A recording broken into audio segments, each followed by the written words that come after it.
Daniel. Hello Richie Retreat. Hello Kevin. Hello Hoy Maxis. Hello Spyfrog. Hello Eric. Hello Batris. Hello Kevin and Fatty. Hello Crifty. Hello Joshi. Hello Mega Man X. Good name by the way. Yeah, good name, good games. Hello Derek. And then Pick Bro. Hello Wasabi Knight. Thank you for the 719 months. Hello Mike Shidoda. Hello Talker. Hello Tabui. Jason Square Couch. Hello Doggo. Hello Oxidier. Hello VM. Thomas Peterson. Hello Savage. Hello Zasuax. Whatever. Hello Adam. Thank you for the sub coming in party in 2 months. Hello Aussie. Hello Sky Sunday. Hello Asen. Hello Goop online. Hello there. With the Kelly Lee. Hello Doomblaze. Any Pizza. Von Coordinator. Azel. Hello James. Thank you for the prompt sub Mega Man X. Hello Fox Gnome. Hello Broccoli Whisperer. And hello King Leon Riders. Thank you for good luck.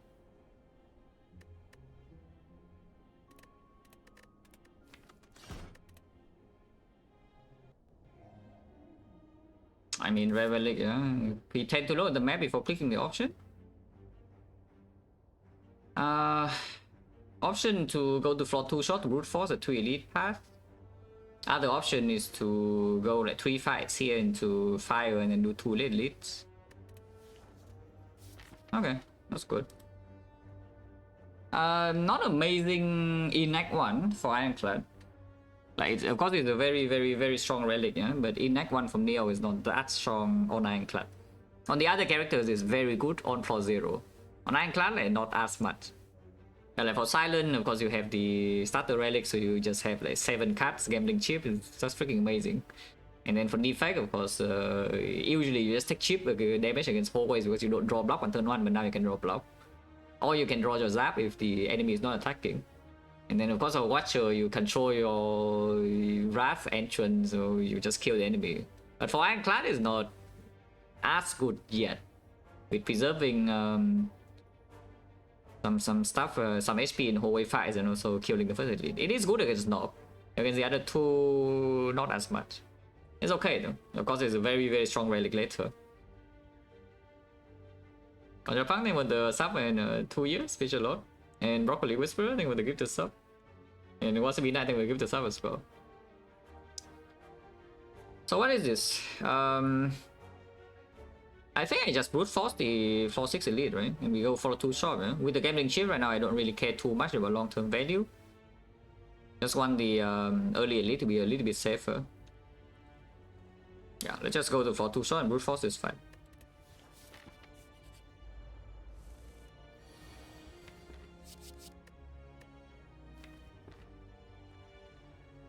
If I draw Bad Strike defense, that's still okay.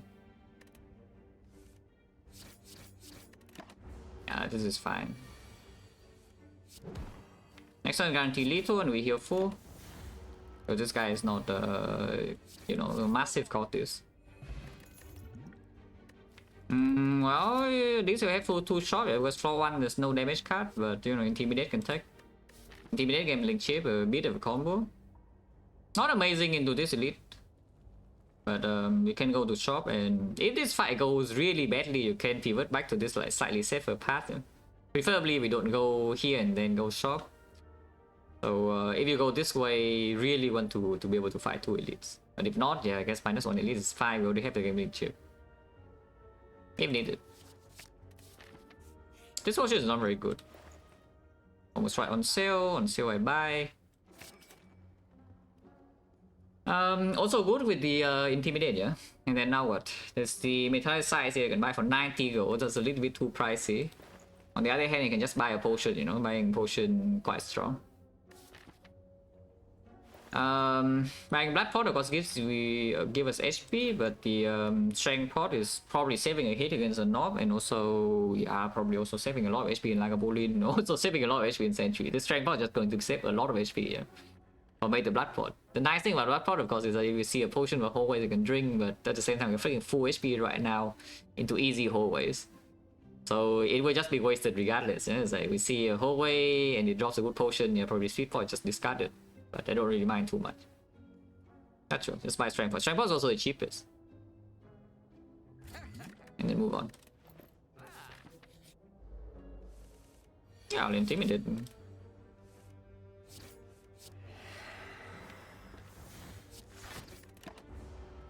If it buffs this turn, could be quite bad, but you know, it didn't buff. Fine.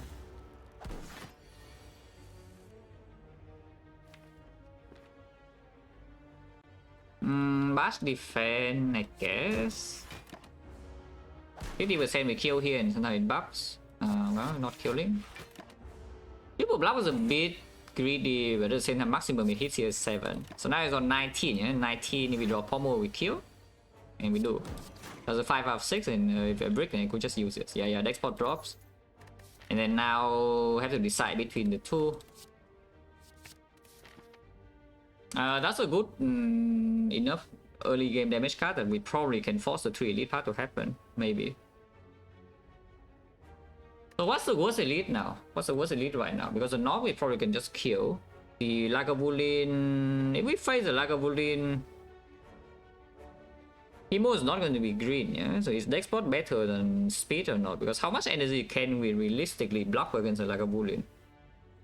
Because speed point means that you spend 2 energy, but the export maybe means that you spend like even 4 or maybe more than that when you draw back into your defense.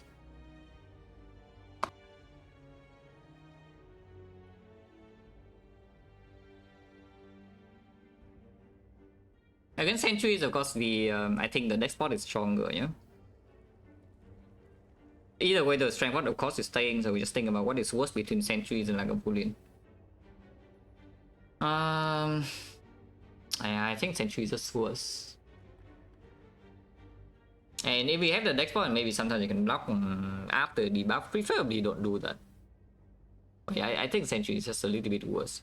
So let's do dex point over speed. One chance now is 20%, 2 fights, 2 pots. Yeah, of course we take the whole way. Now Intimidate is going in again.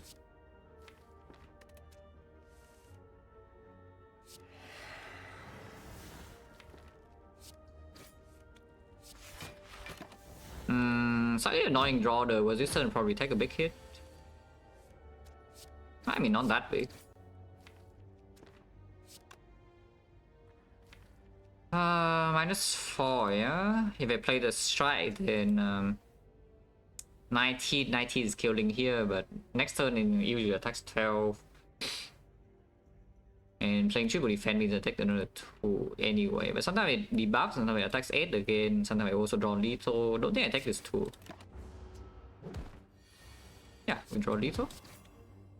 +2.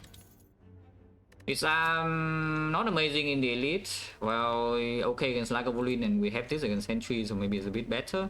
Against a Knob, well, I just hope the strength pot with gambling chip and these attacks are good enough, yeah. But yeah, disarm against the Guardian also makes the fight a lot easier if you have damage. And it's up against Skip. The Cleric, yeah, heal for 2. For 17 gold, heal for 2. And now you're telling me that I'm dying in this act with 2 with 2 HP. Imagine dying in this act by 2 HP though. I mean, after not playing this, it will be like, extremely sad.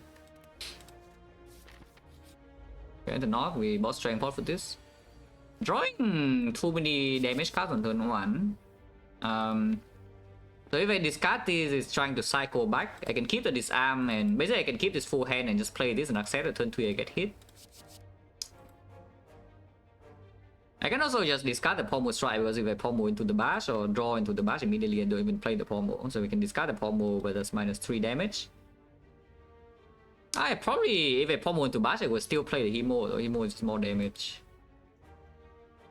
It's got 4 in here, just hoping to draw the bash right now, which is a 40%, but if we miss, then I don't even spend 3 energy on damage this turn, which is kind of bad. But open, this looks okay, yeah. A bit poor, but you know, and this fight could go badly, but other than that, like, pretty decent. Like, cards are fine, relic is good. For now. But yeah, I just discard this 3, yeah. I did draw the bash, so this turn just bash Hemo. They draw 2 strikes. Next turn cannot really kill so often, but Intimidate does block a little bit. Probably still have to take this hit. Yeah, taking the hit. Speed power will be good here, by the way. Next turn, can I brick or not? No. It's impossible to brick no matter what. It's these 3 and then 3 strikes killing, bash plus strikes killing, anything's killing. So I can play double defense. Which means if it's next spot right now is +4. Yeah, if I next spot right now is +4. And it's hitting me for what? 9 strength, yeah? 9 strength, 25, 25 is 28, 28, I'm taking 18. 18 going to 38, 38 is 44, 44 upgrade, the Hemo will still be roughly okay, otherwise it's gonna be 48. Potion chance right now is only 30%, but we have, if I go into this part, because if I go into a safer part, then, you know, its HP doesn't matter too much, eh? So we just assume that I go into this part and need the HP, so maybe a potion for 4. And we have 30% into 4 fights, so usually I get at least 1 pot. And I guess if the situation is really bad, we can dodge. Yeah, next pot for 4, eh? Yeah, speed pot would have been already B plus whatever here. It's pretty good, the speed pot. But it's okay, still healthy. And yeah, Bass Strike is lethal with the strength pot, so don't need to Hemo. I don't have upgrade for this unless I go left. Kind of good though. On the other hand, you can just take the angle. You can just take the angle and upgrade the Hemo and say, you know, Hemo is big enough. Because if we take the bludgeon, it makes the Hemo and the pommel both already a little bit awkward. Unupgraded bludgeon is not dealing enough damage to complete the full turn. It is a bit of a combo with Intimidate, the bludgeon. And of course we have the Giga Snecko with, you know, Gambling Chip and whatnot, but I guess if it's Snecko, Gambling Chip is already strong enough, yeah? Even if I add the angle over the bludgeon, I think it's still like fine. So let's not care about Snecko. I'm trusting the angle of my life against the Guardian basically, yeah? When I take this angle, but I think I do. Point chance now is 40, I wait him over pommel first. And then go yeah, we'll take the fight into this and we decide the part thing after. It's kind of an annoying fight to see, I would say. Okay, a little bit less annoying. Still annoying though, but you know, a little bit less annoying. Yeah, Intimidate plays again, yeah?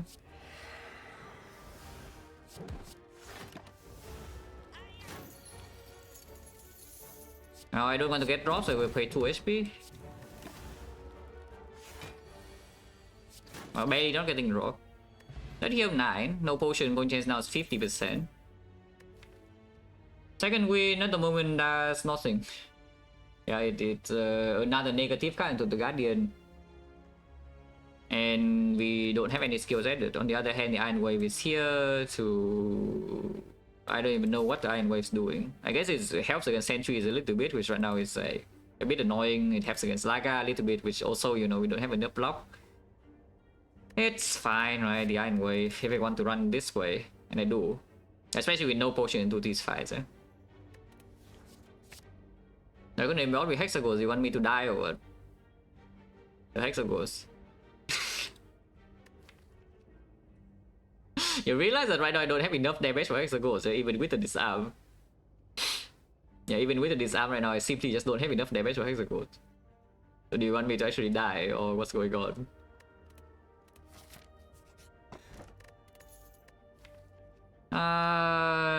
Honestly, normally I don't like keying this on Ironclad too much in rank 1, because it does open a bunch of things. And with the Hemokinesis, we have Blood for Blood is already open, yeah? And we can already pick Fear No Pain, Neck Embrace. Necronomicon, of course, is the main idea with this thing, but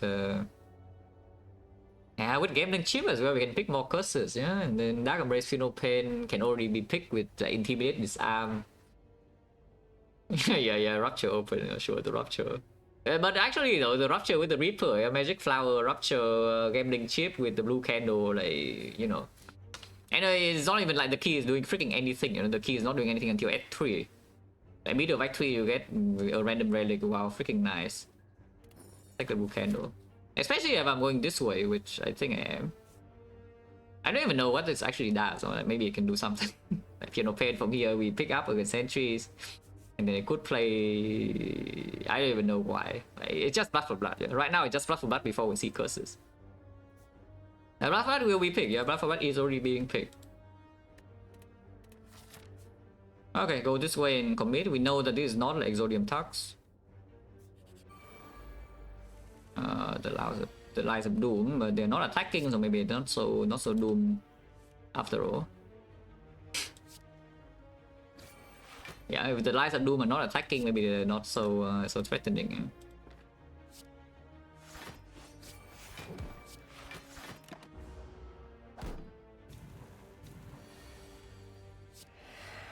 Unfortunately, did not draw enough on-cost attacks until taking 4. You know, could be worse. Ow. Still healing plus 5 net though, which is like nice. No potion, 60% now. Infinite, yeah. Maybe just take the freaking armament so we don't walk into the Guardian and roll and die. Yeah, with only the bash in here. Yeah, I should probably just take the armor. And we know that this fight is not knocked. Because this fight could be knocked. But hopefully by that time we are stronger. This guy's alone now.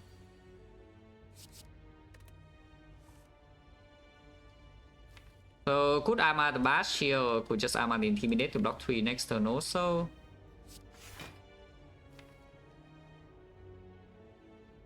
Let's armor intimidate.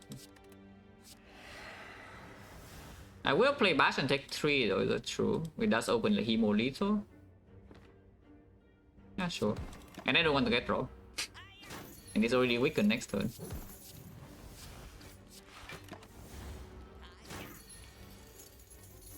Unfortunately, it attacks, so no matter what, I'm taking 2.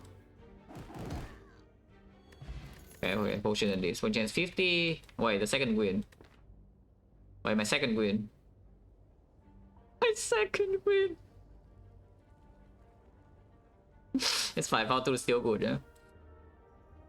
Yeah, Power 2 is still good. We are under a bit of upgrade depth though. Before the Guardian, may probably armor steal the upgrade. We'll pick another card that is hard to play in the Guardian with the Power through, yeah? But maybe it doesn't matter too much with the armaments and the disarmament. We can play Anger in that fight too. It's not like Anger cannot be played in Guardian. The commit, yeah, so hopefully this fight doesn't freaking chunk me, because if I lose too much HP then we have some issues. If I cannot upgrade my armor here before the Guardian. With no scaling relic here. Of course we are never dodging here, yeah.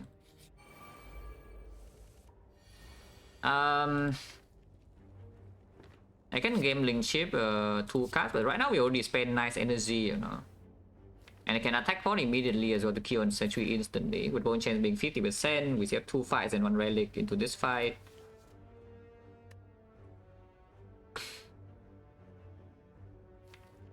I don't even want to redraw Sanders Bane, and if we don't game link chip, then we draw real cards for a little bit longer, yeah. And bad shuffle doesn't even matter too much, because you know, by the time we get to the end of this first draw pile, one of them's already dead, the other one's like half dead, and maybe it's okay, you know? And leaving this in hand means that blood for blood in here actually it doesn't mean anything, because blood for blood already costs 0. Wow. But yeah, it's fine. Taking 5 is okay. Ooh, headbutt. Well, just headbutt the Hemo then, and we ping ourselves a little bit, but you know, the attack is like very, very strong. This is unfortunately 41 damage, and a little bit sad, but you know, it's fine. Yeah, it's 41 damage. But we can do something like this instead.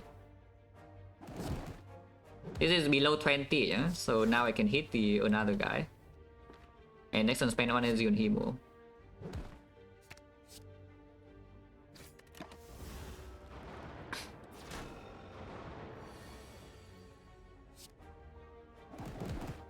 Armor defense is a bit wasted over block, but at the same time I don't want to take 5 for no reason. You can armor the strike and then play the defense, but I think defense plus redraw is still stronger. So let's just armor defense and play it.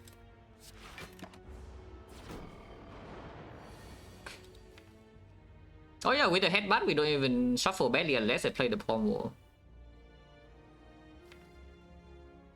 If I disarm here, then we can intimidate next turn to block 2. Which I think I would do, no reason not to, right? Yeah, intimidate, plays again. Shuffle in defense, and this guy is alive and I get 3 days, but these days is never drawn, so I don't really care.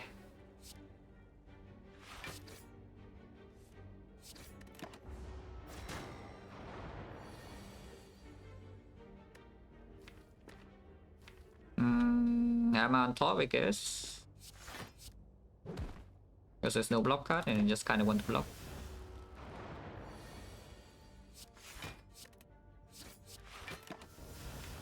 And yeah, this guy will die in this cycle, so I don't care about the upwarding strike. Hopefully no tax. Okay. It still dies in this cycle. I can take 2 now, I can take 2 later. And if I bash, well, sometimes I still need to take 2 later, so let's just not take 2 and play the Hemo.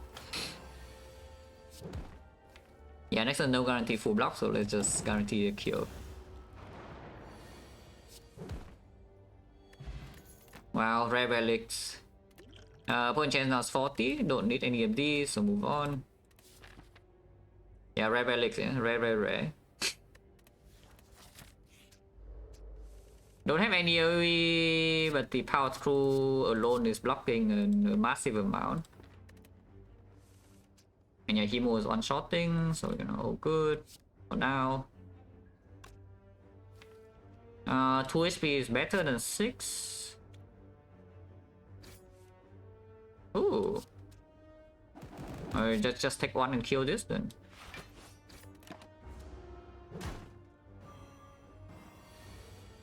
Wait, what? Huh? Hello?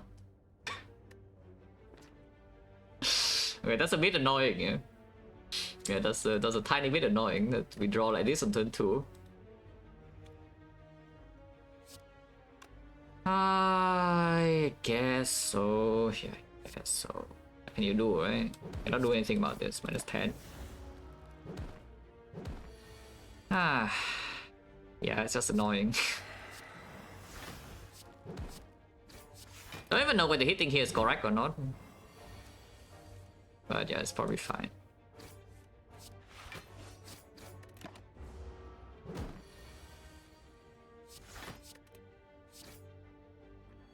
A potion is back to 50. It's back, by the way. And that's a wave fight, of course not. We only fought the hardest whole wave fight. Like a couple of floors earlier. Yeah, it's back and I don't see why it's better than the last time, to be honest. It is giving another very chunky attack to play in Act 2, because right now the dex damage is very dependent on the Hemokinesis. Yes. Like the first cycle of damage in the deck is only the Hemokinesis. It does make the Guardian fight worse though, this bludgeon. Yeah, it does make the Guardian fight a little bit worse. We do have to disarm the Guardian. Hopefully I don't need to respect Guardian so much.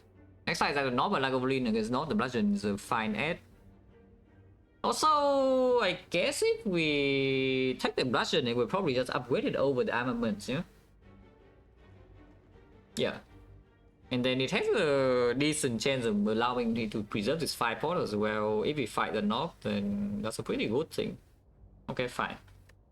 I mean yellow, and we see Snecko, so how bad is it? Snecko game like cheap bludgeon broken. It's not even the North.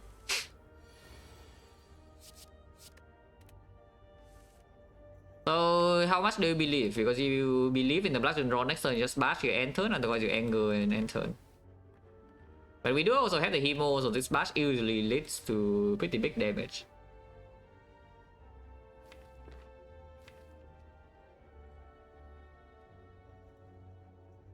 If you bash, then you need to open next turn, and you don't have time to set up your armor, set up your disarm. But if you draw any of these attacks, you would prefer to open next turn anyway with the vulnerable, and then you don't need the... In fact, like, redrawing anger might not necessarily be even a good thing, yeah? Because maybe you want to redraw your power through or your armaments or whatever, you know. Sure.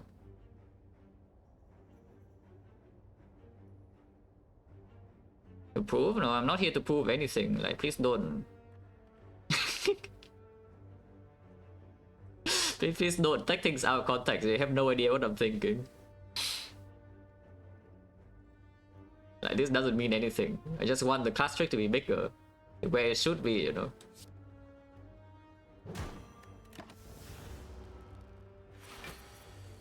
Okay, yeah, I just blush. And then Intimidate also lands.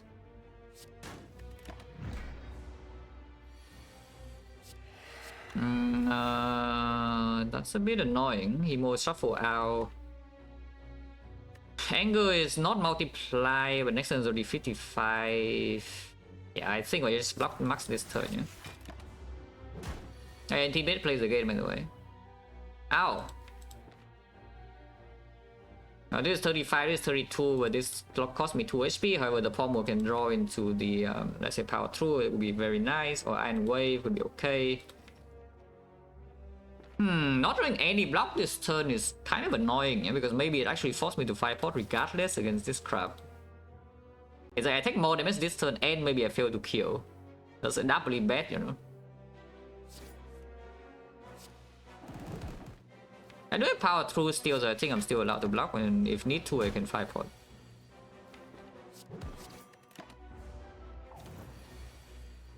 I have power through, yeah, I said.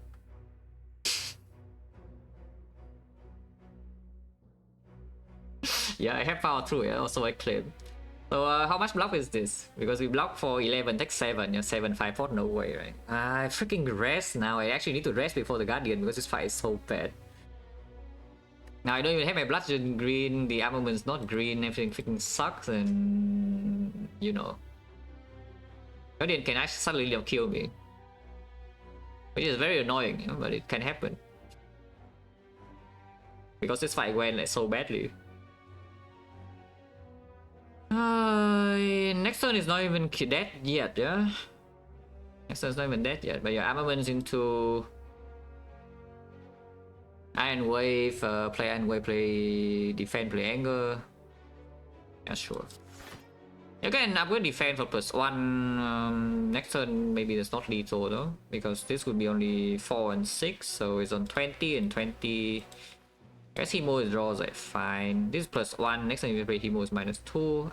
Power 2 is rocking 15. And I want to open lethal, yeah. I lose 1 HP to open extra room for lethal. Nope, no lethal, so if we block. At least power 2 got me. Strike dummy, well, at least it improves my damage output a bit. Elixir does improve the fire and range, yeah, probably okay. This deck is like 5 upgrades behind. Yeah, this deck is actually like 5 upgrades behind, guys. So I really want to upgrade here, but at the same time, if I upgrade the Guardian can kill me easily, yeah, from 23. It's actually very, very easy to break against the Guardian even with the disarm.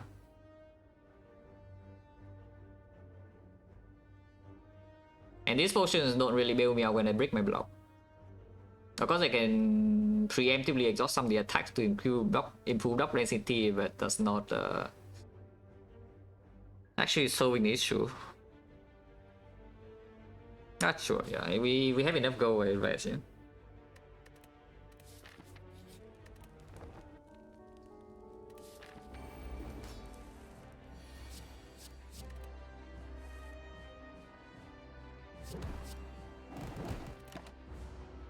I spend Elixir in this fight, not super attached. Yeah, good rest by the way, look at this arm and disarm. Yeah, nice rest.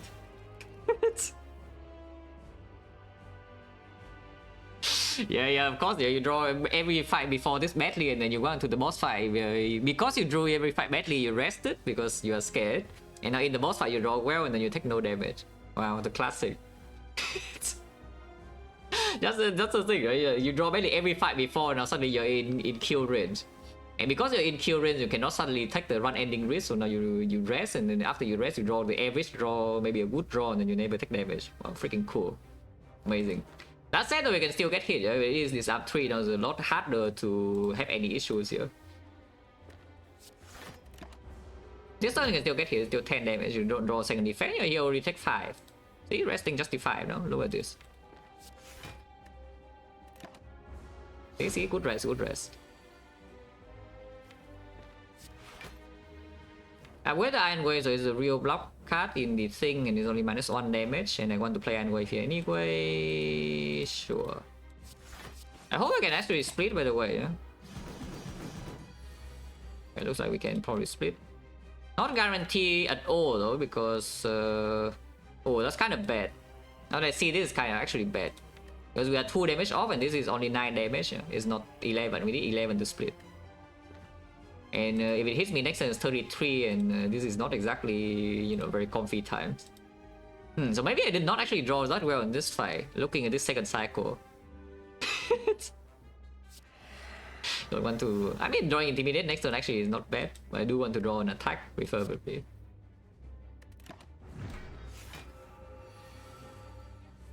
Wow, thank you, Rich. So, do I take 18 to my face or not?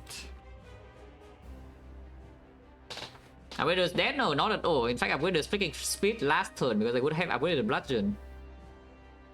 So, in fact, the Upgrader's already getting your upgrade refunded immediately here. So, just get a free upgrade. So cool.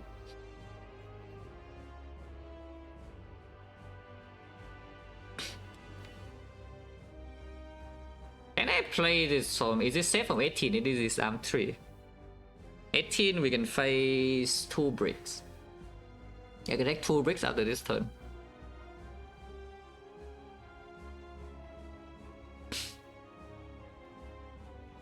It's fine, it's like 5 power is so important here, especially after resting already.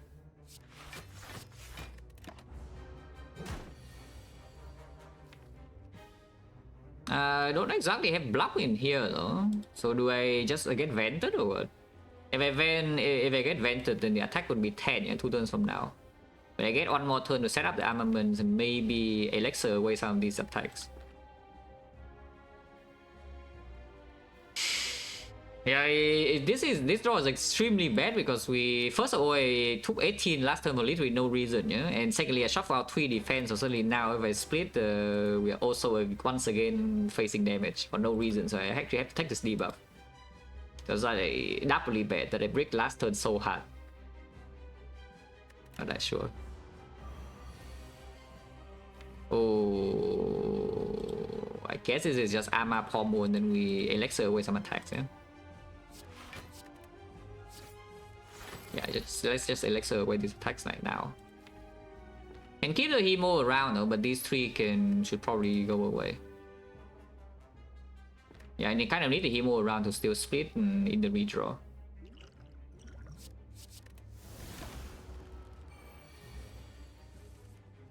Oh yeah, Hemo in the redraw, take 5.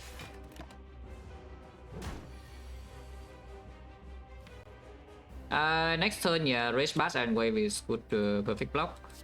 Resting's OP, no, resting is terrible. Resting is absolutely awful here.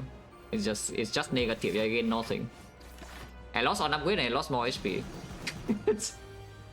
That's what the rest did.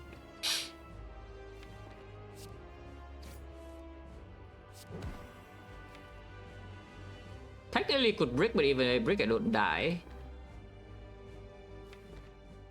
But I mean, playing Anger now is okay too though.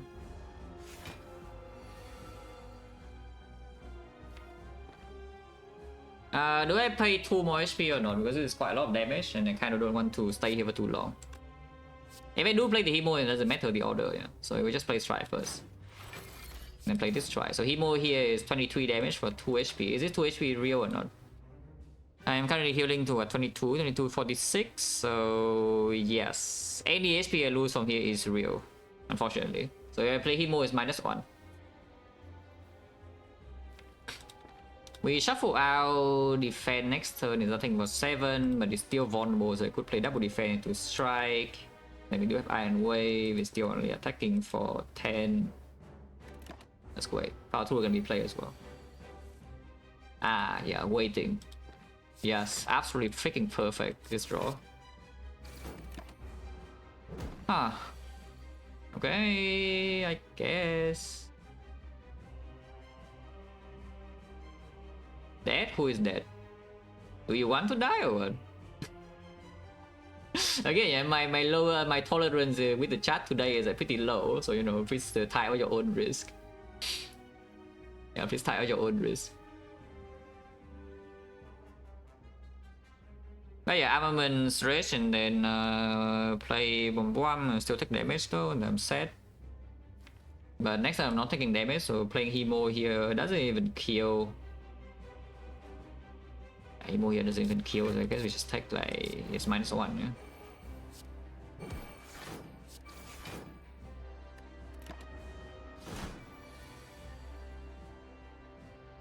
It's dead now.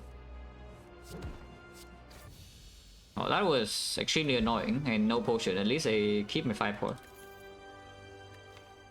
In fire, guess what that is? You guessed it correctly. It's another card to upgrade.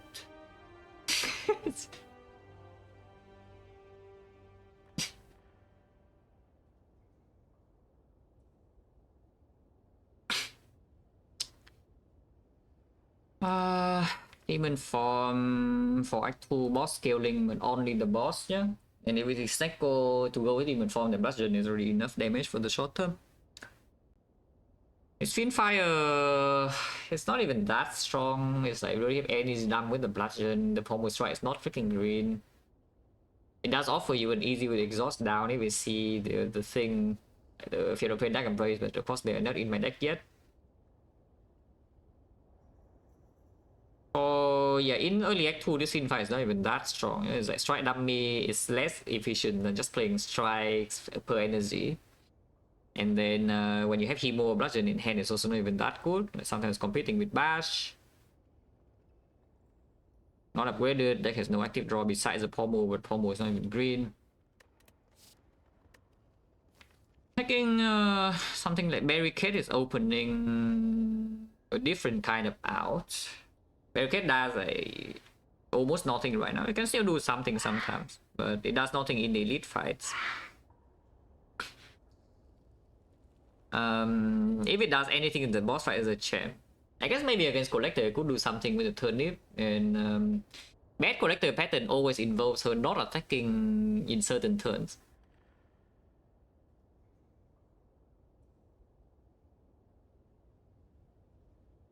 Yeah, bad attacking, bad Collector pattern is always like attack. No. My world's pretty thin, so you know you can hear sound from other places in the. And I live in the I live in a, what do you call it? It's like the,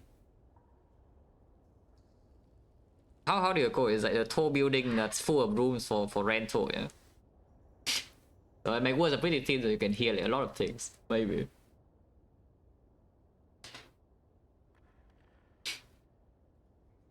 Yeah, like the apartment block.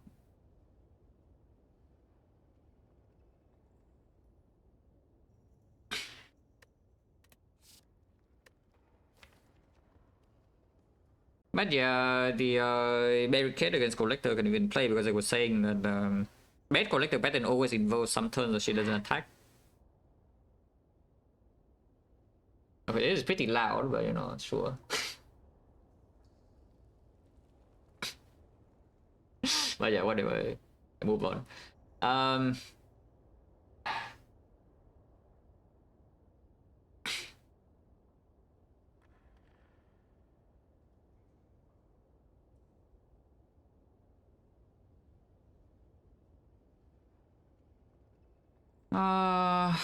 I don't know. These relics also don't tell me that much for Act 2, yeah? These relics really don't tell me that much for Act 2. I guess something like Gambling Chips picks more for a setup card instead of a Fiendfire. Give me a second.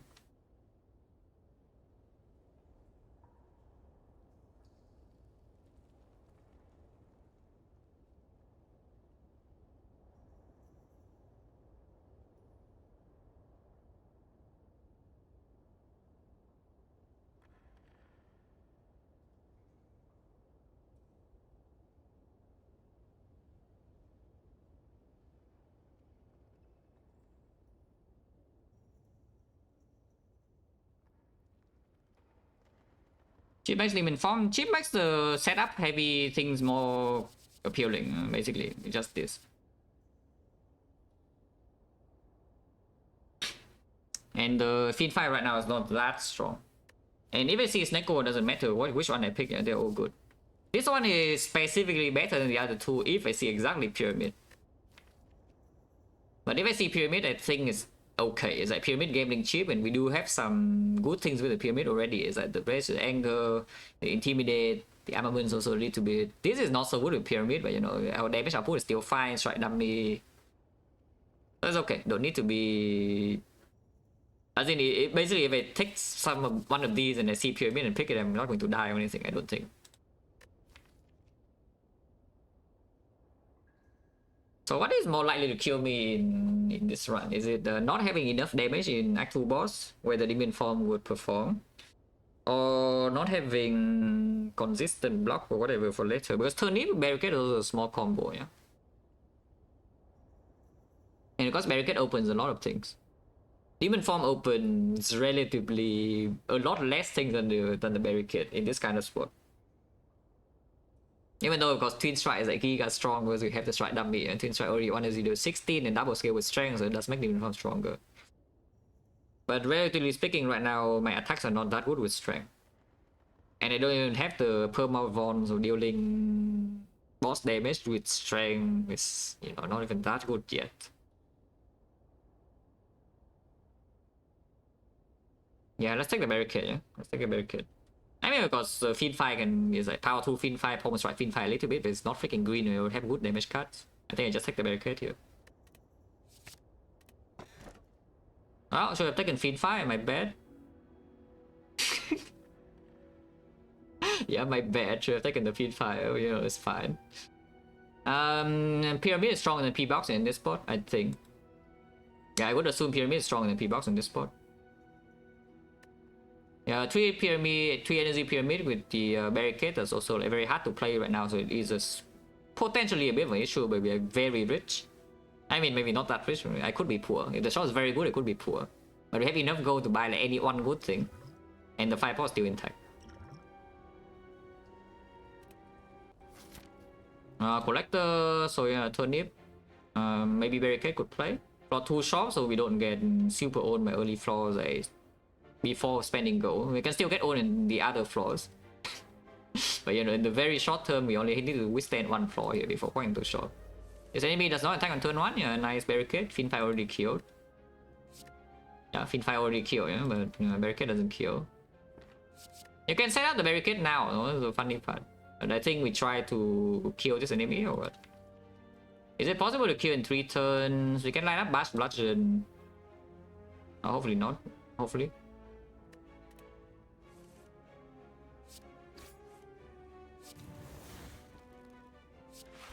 Keep the Anger, no reason to play it now, yeah. Yeah, Barricade in play would already stall like a billion block this turn, but you know, here we are.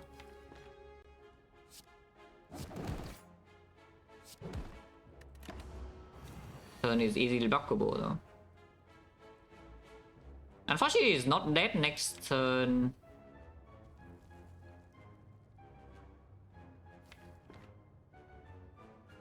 I guess I don't need to actually kill it next turn yet. Can take 1 here to guarantee it because it means I could bash power through next turn, also full block. If I power through now and it's vulnerable with me next turn, it could get a little bit weird. But I think I would play this line, take 1. Okay, they're not even vulnerable, so I just lost 1 HP. Yeah. But yeah, next turn is guaranteed lethal with the bludgeon. Oh, the Barricade. Well, if I take that though, suddenly I'm a little bit weak for early Act 2. But you know, the Barricade is right here, you know.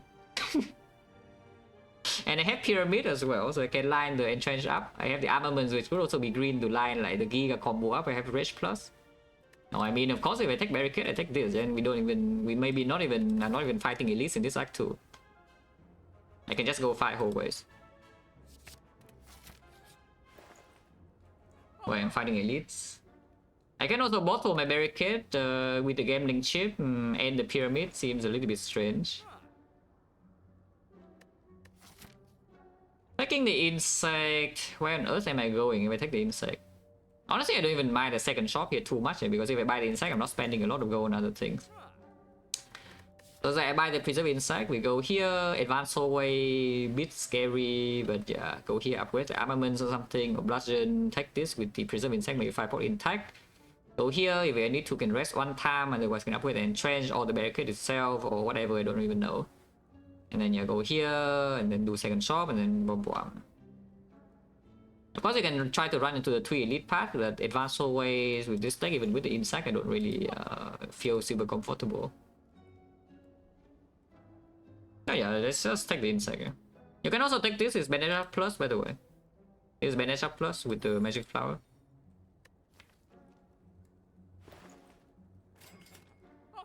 How strong am I right now?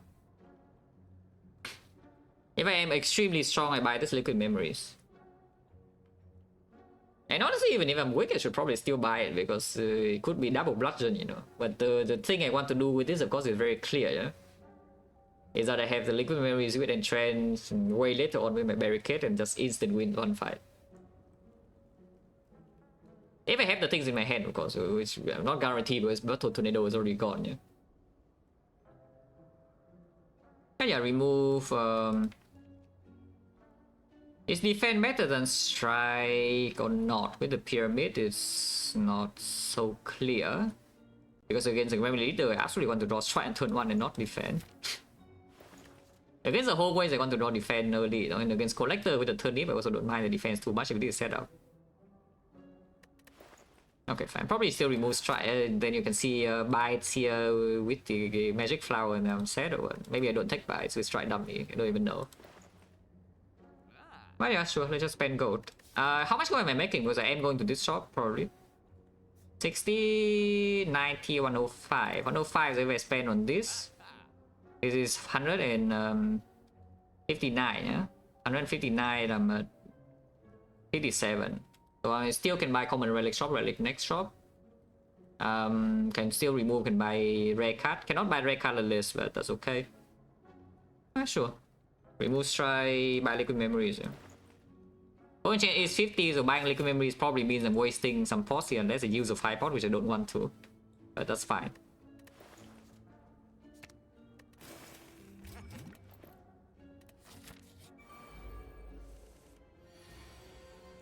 Oh yeah, there's also liquid memories with the gambling chip as well if you want to do a thing, but I'm looking like I'm 5-potting this this turn, no? And just taking the hit. It's like we just bludgeon 5 pot and point change 50. And take 11. Yeah, I mean, so it looks like that to me.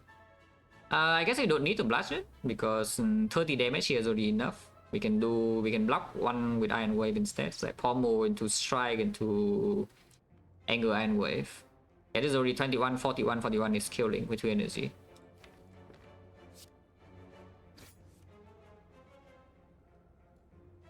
Is it enough if I do Armor on Iron Wave? No way, right? This is only 7-3, it's not enough.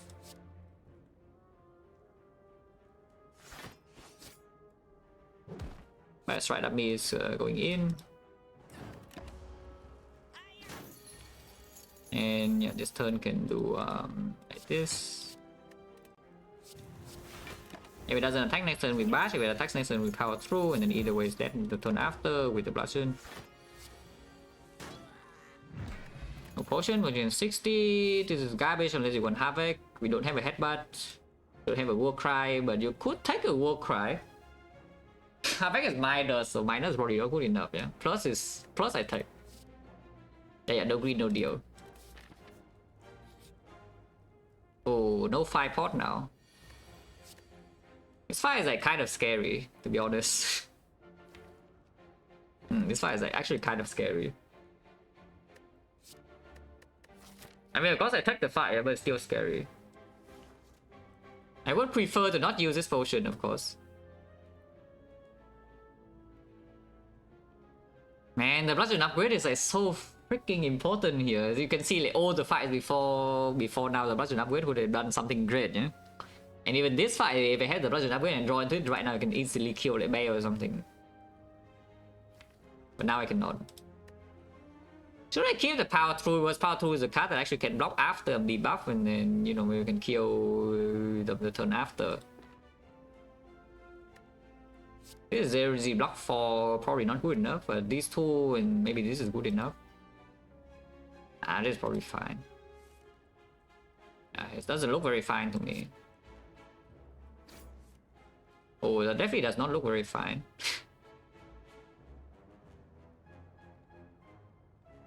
Yeah, but this is why removing defense could be better,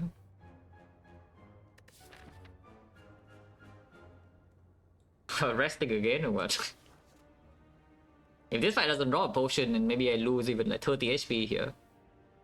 Yeah, this is certainly looking like a fight that could make me lose 30 HP. And you know, everything kind of sucks, yeah?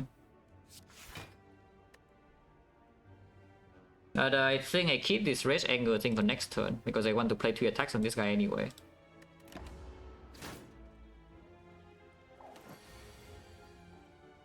Okay, can Armor Rage and play this is 29, and then yeah, Armor Rage into play 1, 2, 3. Next turn will hurt a little bit, but sure.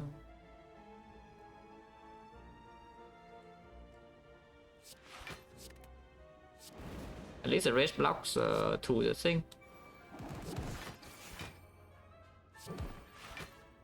X6 and next turn Bay hits me with 20 and I have no real play. In fact, I have not even drawn my bludgeon. Holy crap. Oh, am I in danger here now? If I haven't drawn my bludgeon. Because of course I can power through and trance this turn to block 22, yeah? But bludgeon is not in my hand and then I cannot even kill it. And my hand is clogged, so I draw 1 card next turn only.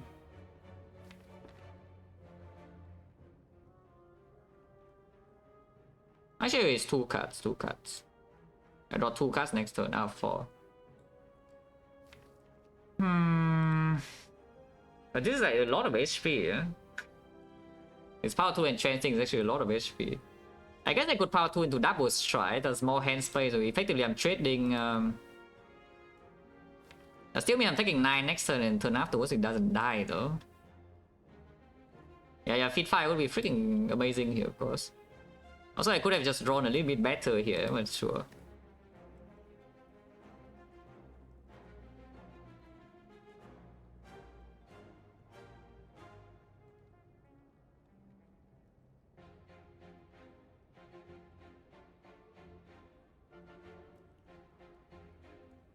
How much damage am I going to take? Let's just think a little bit before doing anything stupid.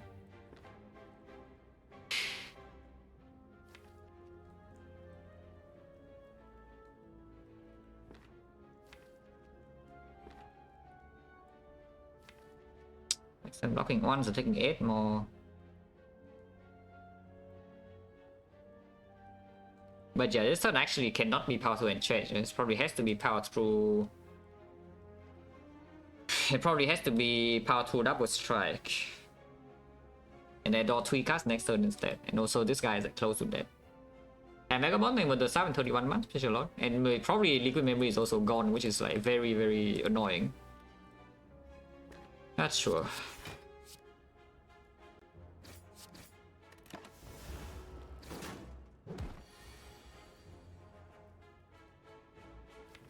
Yeah, Liquid Memory is just gone. Yeah? This turn I'm taking another 9 damage. And the next turn I have to bludgeon into Liquid Memory's bludgeon here to kill. Which is just like very, very annoying, but you know, I don't do much about that. I mean, you can take this here, you're not dead here, you can take this here, you can do like this arm bash and survive on 2 and then you go to 11 into this fight, but it's advanced away, yeah. But then you have a potion. Suddenly now I can die in the advanced away. Because this fight went so terrible even with the red mask. It's not even that difficult either, yeah? Because red mask covers turn 1, maybe just get a fight that doesn't damage us on turn 1. But is demanding high damage output, for example, Chosen Cultist or the 3 Cultists, then I am in trouble immediately without the potion. Because the red mask does nothing. And this deck doesn't have high enough damage to raise.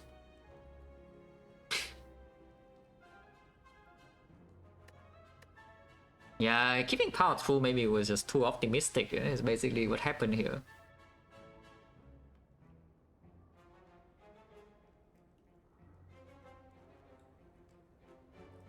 Yeah, keeping the power through an opening hand maybe is a bit too optimistic.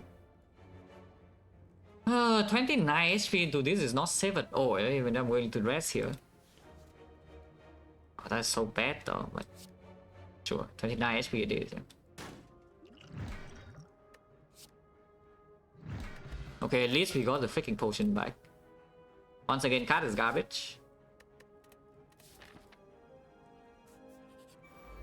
This fight maybe is fine. Yeah, it attacks on turn 1, so it's not too bad. We are never dying here, I hope. Next turn, most it deals 24. I don't know what I wanted to do, but you know. Okay, that's fine. Intimidate plays again, yeah, by the way.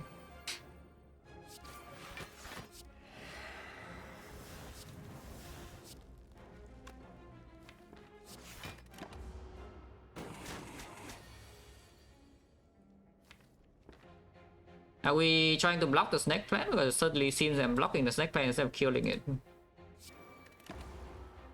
With the turnip. I certainly feel that I'm blocking the snake plant.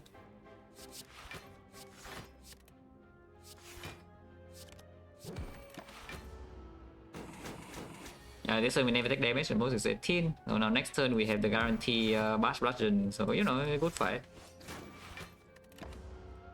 Yeah, at least this fight is okay and we still have the potion.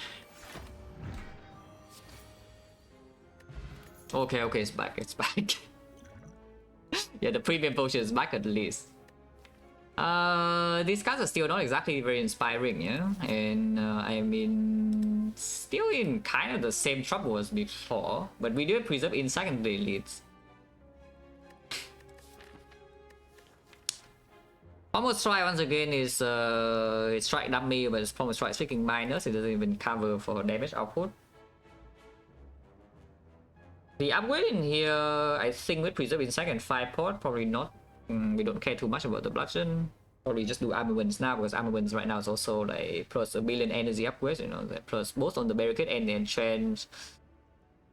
And of course with freaking armaments pyramid, a bunch of zero cost to play as well. It's just very good.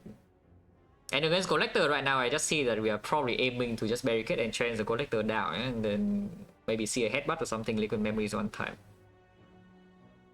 What's the worst elite we could face here? Yeah, the draw or the elite as usual. Yeah. Just the draw or the elite, that's the scariest one.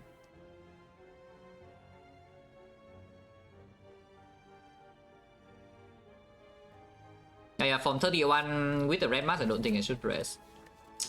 Should I take this flex? Like, taking this flex is so annoying because it doesn't even deal that much damage, you know, we don't have strength scaling attacks. It's just a zero cost damage card that's like kind of okay, but only if the armaments land with it. Probably not, right? Probably just skip it. Yeah, I probably do skip a combo minus when it's never going to be green. Combo will just never be green. You can take the flame barrier, but again, barrier with pyramid in here is not exactly what we want to draw into either. It's not a good block starter with the barricade and trance thing regardless. Our block starter here is either the rage or the power through or some armaments block. Just skip. Oh, yeah, with armament first. And run into elite. I would say leader is probably the scariest one out of the three. Intimidate and be kept here to block next turn. I kind of just want to kind of kill them, you know. Okay, that's fine. And yeah, 5 pot is here, yeah. Look at this. 5 pot. This guy dies instantly with the insect.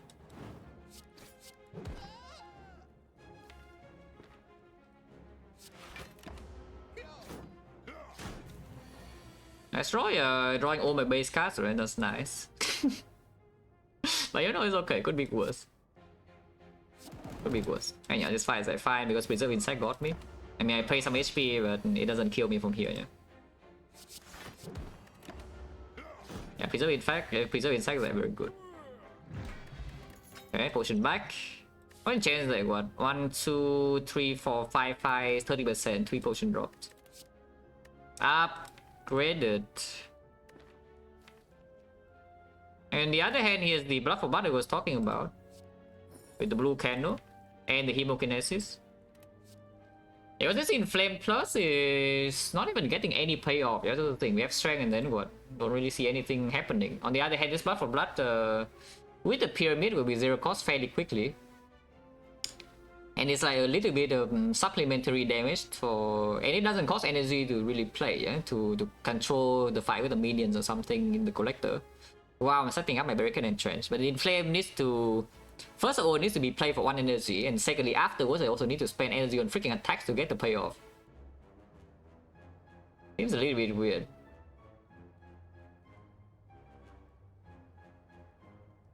Against a row Ironclad, yeah, I have also won on Ironclad, 30 games, Ascension 0. Actually, that's a lie, because I have never played low Ascension after winning the previous one. So that is definitely a lie. But yeah, Blood for Blood, sure. Can upgrade the Blood for Blood immediately and then rest next fire, depending on what is here. Yeah, I think Blood for Blood upgrade is still the best one, yeah, of these. Unless you tell me we need to actually freaking double rest here, I hope that this deck is not that bad. But this upgrade also matters a lot even in the hallways. AoE damage out of the heavens. Yeah, now pause the rest. AoE damage out of the heavens into the bull stabbing. So no, maybe not that big of a heavens. This fight is not exactly barricade a barricade moment, yeah. I am going to spend attack pot here. I definitely want to keep this pot, but it's not now, right? I take the 5 damage probably. I take 5 damage probably. And, I could do armaments into barricade here, but there's no payoff for this, yeah. So I think the turn is just Hemokinesis, try defend, and keep the armaments in hand. Discount Blood for Blood immediately, and maybe we can do something.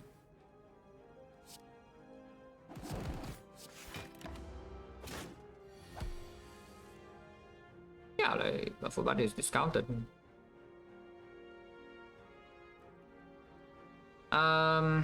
This is a bit strange though. Yeah, disarm, nice disarm by the way. Disarm Soul's Bow stabbing.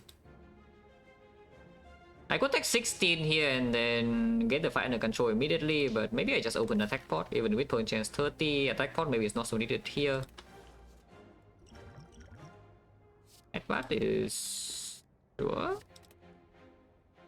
Put Blood for Blood. I could actually do, yeah, okay, I have a cool line here. I take the headbutt and then we do the turn is like power through into armaments, intentionally take 1 damage, and then 1 energy left I can play Blood for Blood, and then headbutt the Blood for Blood back on top, and the next time Blood for Blood costs 0, everything here is green, and I can play bash into a Blood for Blood anger. So how much damage is that? Because this turn no vulnerable on any attack, so it deal 22 here, and then the headbutt is 12, so just 34. 34 it takes, I go to take 37 from our class. So it goes to 54. 54 next turn, this would be 10. So 44. 44 Blood for Blood. Ooh, it's freaking dead. Oh, perfect. I mean, this line is like very nice, right? But actually, do I even need to? Because this cost 1 next turn is already good enough. Ah. I mean, it looks cooler. If this costs 0, if I intentionally take 1 damage here, but I don't need to take this one. Well, unlucky. The cool line is not really needed. Double check that it's actually lethal though before I'm stupid. Is that this is 12, yeah? So we deal 34 here. 34 is at 57. 57 next and 54 on the Hourglass. 54, 44, 44. This is 33. This is 11. 11. This is 12. So yes, that. And this is exactly 3 energy next turn. Okay. Yeah, style points for taking damage with discount. This it looks nicer.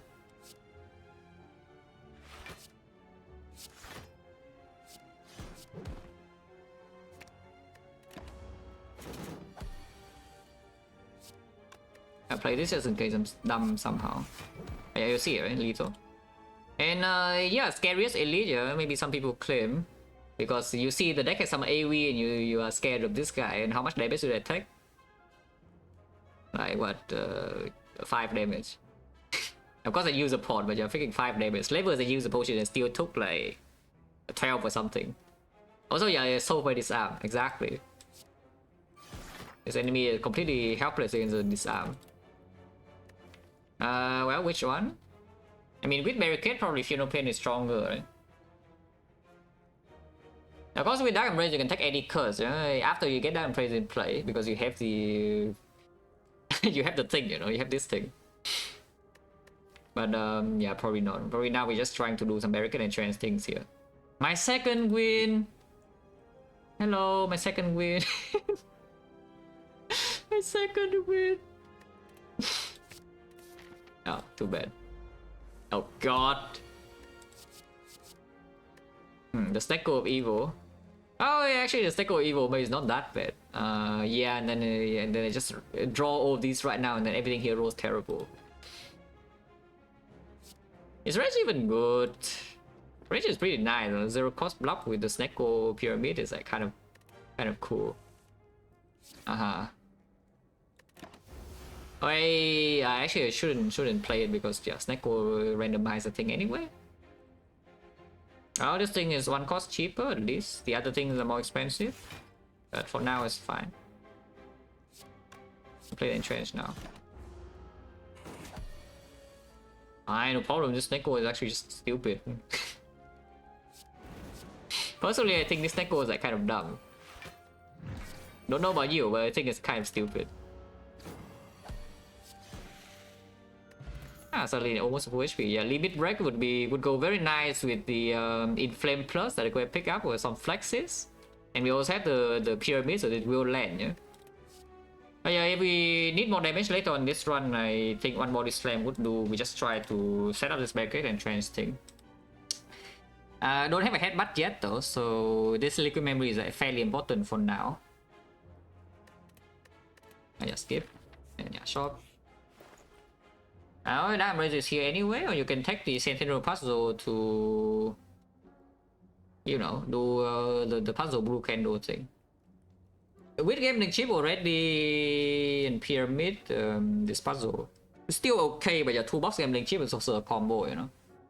Toolbox gambling chip is a pretty nice combo, and sometimes we see even like some panic button, dark shackle, is even good instincts, like very nice for the thing. Bash with 10 damage is armaments upgraded bash. It's bash plus. I have armaments, so the bash is upgraded temporarily in the fight. Question mark or fight? I am looking for some common cards, yes. I am certainly looking for some common cards. I'm looking for a lot of things to be honest. A headbutt is a specific common I'm looking for, yeah. Body slam is also maybe a specific common I'm looking for. And other than that, you've got second greens, the uncommon, so the shockwave is an uncommon. Of course, some acceleration, offering, bloodletting, uncommon, seeing red, also pyramid, funeral pain. A lot of cards. And we have on empty potion slot at the moment with basically full HP in the red mask and toolbox and gambling chip. I think we should just take the fight. Like a lot of events right here I don't care about. Just like buy straight when I don't care. The apparition, I guess it's okay. Apparition is still good. Visual dagger, of course, this freaking dagger pyramid, but it's a bit late, and this deck maybe doesn't need the front load damage from the dagger that much. That's a lie, by the way. We definitely would like a big dagger for Act 4 at least with Preserve Insect with the barricade deck. Because it's pretty hard to build up block against spear and shield unless your deck is extremely fast, yeah? But with Visual dagger, you just one shot on the and the fight's over immediately, and then you spend your pot in the heart. Yeah, Cleric cannot show up, the thing cannot show up. Mausoleum is like free. Vagrant showing up, you can also take the Vagrant. Yeah, you are shame, but the turn even here prevents the shame, and the curse is also just an injury, you know, it's like no problem. So of course some events are still good, but I think I just take the fight. Is that true? I mean, the good events are actually just freaking run winning, yeah? The annoying part of Act 2 is always like that. Just the good events are run winning. So you always think you double check to yourself that, okay, why the hell am I going to the fight?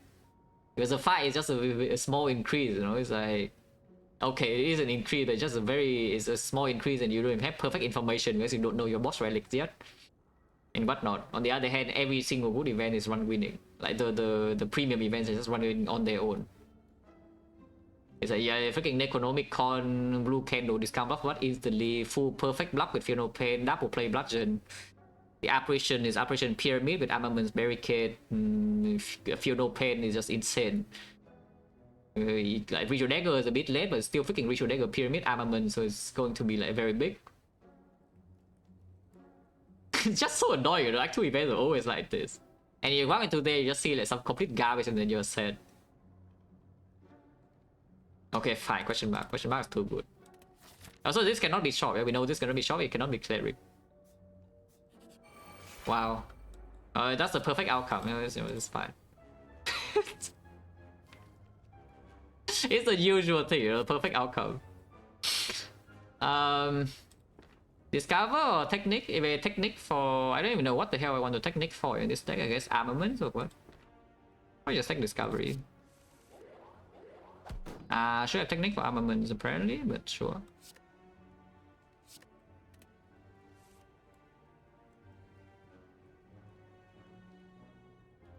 We'll just play the barricade now. Yeah, technique for armaments would be so nice. Yeah, I can just armaments into barricade and store the thing, and next turn have this, and then also bludgeon is here, Phenopain is green, and everyone's happy. But now everyone's like not that happy. I have turnip though, so maybe I should just kill the sentry. And ignore the barricade. That's probably true. Could have taken the cleave as well, but yeah, Angle already kills here. Next turn can already power 2 and trend, so we don't take damage.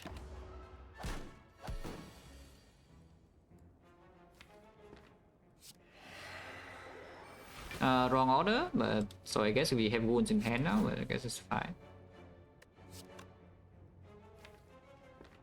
King 2 already, so block for what is 0, yeah, that's okay. Don't need to blue candle here because the block for what is already 0.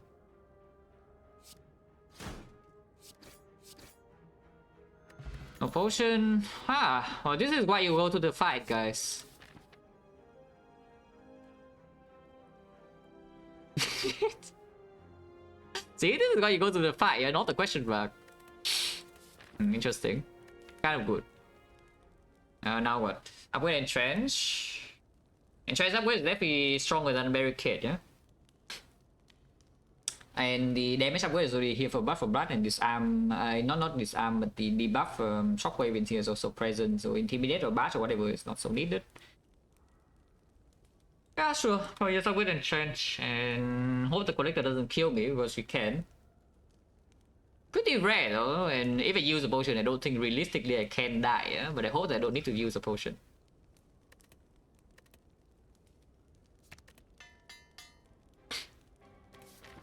Bomb or what? Okay, not the bomb. These are all kind of good though. Trip is less so because we already have the shockwave, but dramatic entrance against the minion and Dark Shadow blocks her one time with the Feel No Pain as well is like quite strong. And I mean it's freaking Dark Shadow's pyramid, yeah. Already have some passive damage against the minions, so dramatic entrance is slightly less necessary. Or just take this. For blood is cap in hand, I would assume.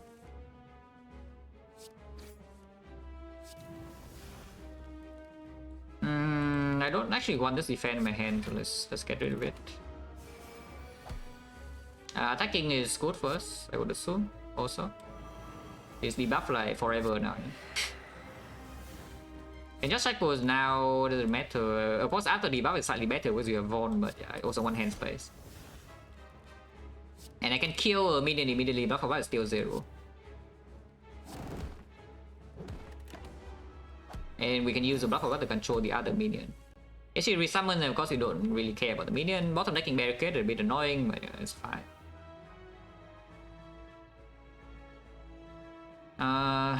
Guess we can Aman now. Sure, Aman now.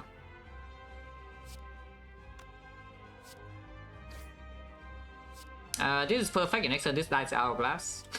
And we don't need to even touch it. And then we can use block for us to kill the other minion. If she's alone, then we can build up block with enchant turnip, barricade, and everything is fine.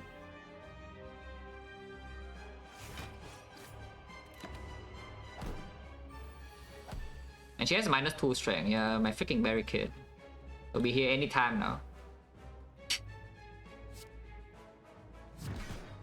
I mean, literally cannot miss next turn. Yeah, it's just the slightly annoying and try and shock for owl and whatnot, but you know, it's fine. If she resummons, I would like the buff for butt in hand, but I can also just build block right now with Resh buff for butt. I mean, Resh buff for butt can be used anytime now. Yeah, if I have a headbutt, this fight is already over, yeah, but I don't. So, you know. Okay, resummon, then we have turn to build up block, so let's just build up the block now.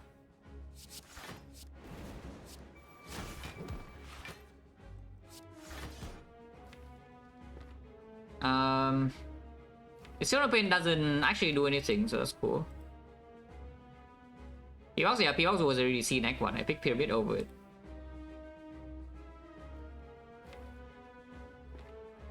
Entrance now 76. Weaken is only 2 turns. I guess we can build a bit more. Not attacking, that's fine.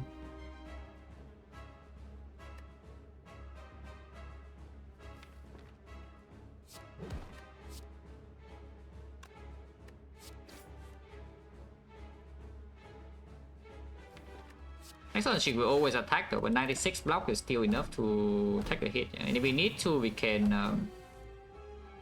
if we really need to, we can Liquid Memories and Entrench right now. Only 2 more turns of debuff though, and we are taking only 61 here. So I still stall at 30 something block, but this is the last turn I need to decide. I'm still kind of high HP, damage output is a bit low, and then Entrench Redraw is not going to work like that well, yeah. And my deck is like flooded with angers. So is this okay or not?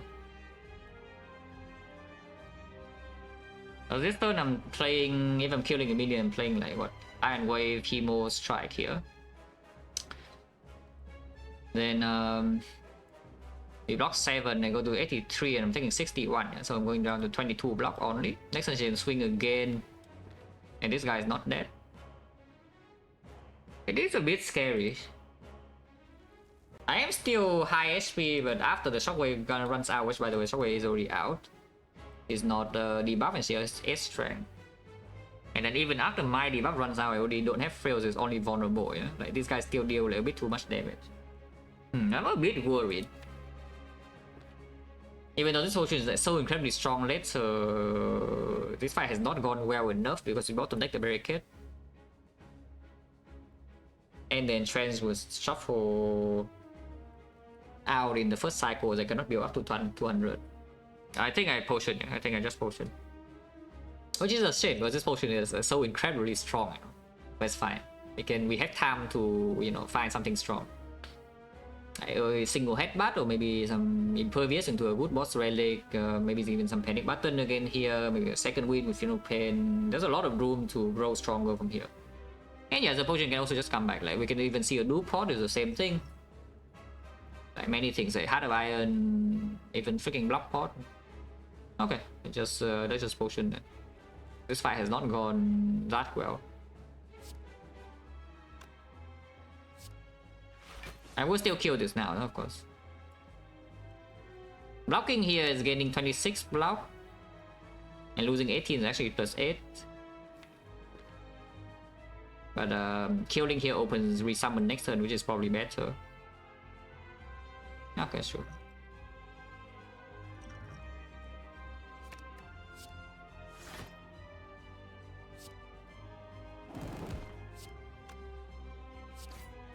Let's try plus because the armament will upgrade. Let's try, yeah, open resummon here, and then now the fight is probably under control. I think, maybe.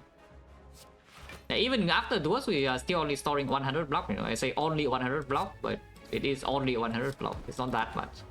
She does get to this 100 block pretty quickly if we don't do something or redrawn to this, yeah. But now that I redrawn to this, we are fine.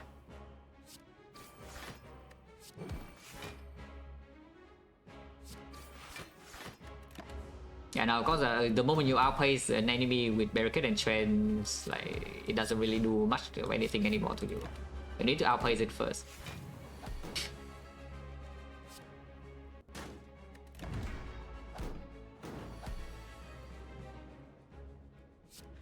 No, don't worry, don't worry. I'm fully aware that my hand is 10 cards, so don't worry, I don't potion immediately. Like, this is not that type of stream, I potion with my hands 10 cards.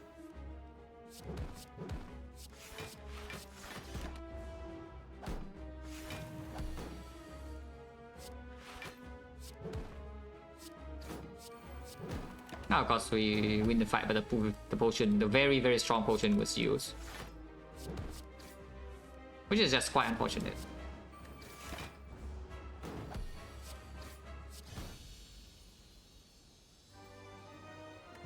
No potion back, exhume, I guess exhume shockwave, exhume disarm. And the other two are just kind of garbage, you know, exhume funeral pain a little bit. Exhume toolbox, I suppose. Oh, curse as it is, yeah. Force curse, but we have the blue candle of the gods. On the other hand, there's a final stone with the disarm, but only if you draw the disarm early. We do have gambling chip to make that happen, and maybe some dark shackles on the toolbox. And you don't need to deal with potential low roll from the curse because it's still -1 draw at the minimum, but at the same time, you know, again, the curse can just be played with the blue candle, you lose 1 HP for it. And then it gives you 9 gold, yeah, it's 9 gold.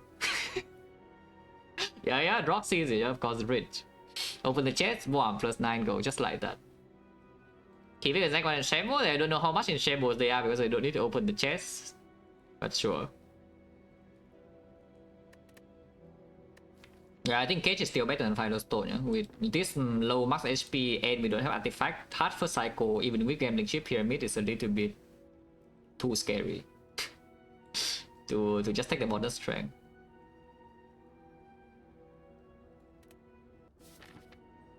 The Bird of Evil. Do we have red mask or question marks is a bit stronger. Can go, it's not can go, but I'm forced to go to a shop here, so hopefully we see some gold in these nodes. Strike, or block. Is 0Z deal 10? Our deck is not exactly very good against this fight, yeah, I would say.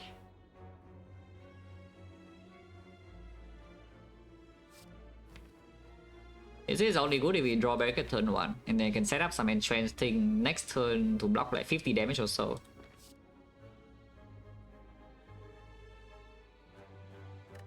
Watch normality, and blue candle here, so even if we open chest, we see normality is like, okay. It doesn't kill me immediately or anything. Because this deck doesn't active draw, yeah? So we don't accidentally draw into normality or whatever. If I see my bloom 1000 gold though, then it is a real consideration whether I click that or not. Because double normality pyramid, but at the same time we can go to double shop right here, yeah? And the normality is not even that scary because we have the blue candle. Oh, I didn't draw the barricade. So this, I don't play defend or what?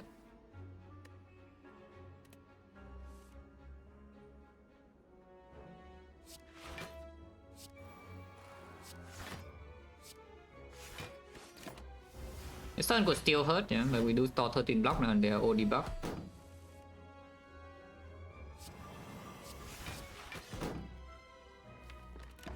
Ow!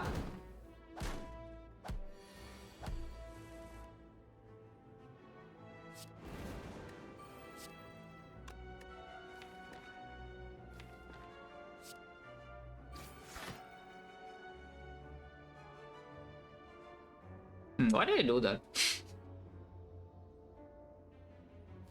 It's probably fine, but yeah, this maybe I need to take another tool. Do I need to take another tool? I can just strike here, and the next turn is gain like what 9 block, but 9 block with Hourglass, 1 strike still killing. I believe. And Exhume, honestly, Exhume Ascender's Bane is better than Exhume Shockwave, so maybe even do that. Or just play the defense. Playing defense is fine too. Because then we can Exhume Intimidate, that's like slightly better. Only slightly. Oh yeah, here like one try already killing.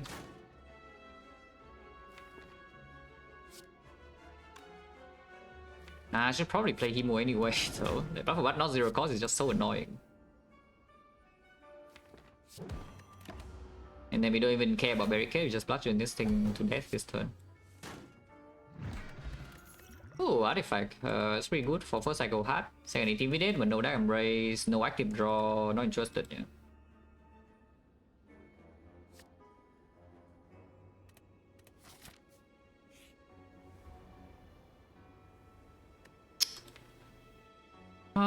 Once again, all base cards are here, but he just asked for real cards. That's fun.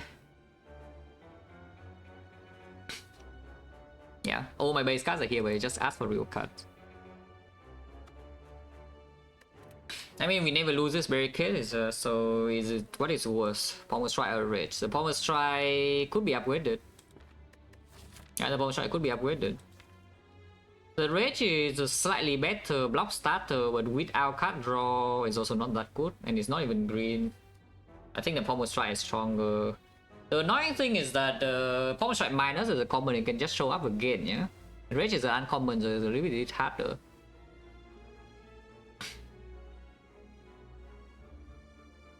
But right now, of course, like, without this Pommel Strike into upgrade, we don't have any draw at all.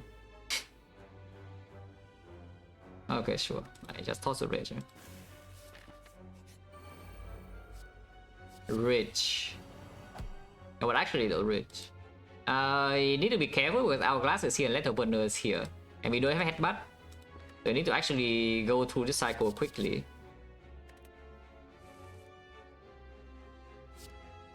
And this guy explodes, so we cannot save him, you know, let die.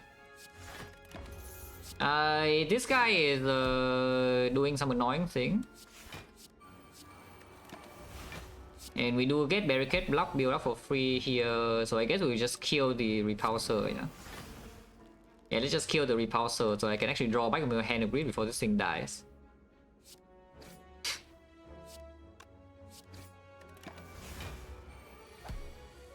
Has a lot of attacks in hand, a lot.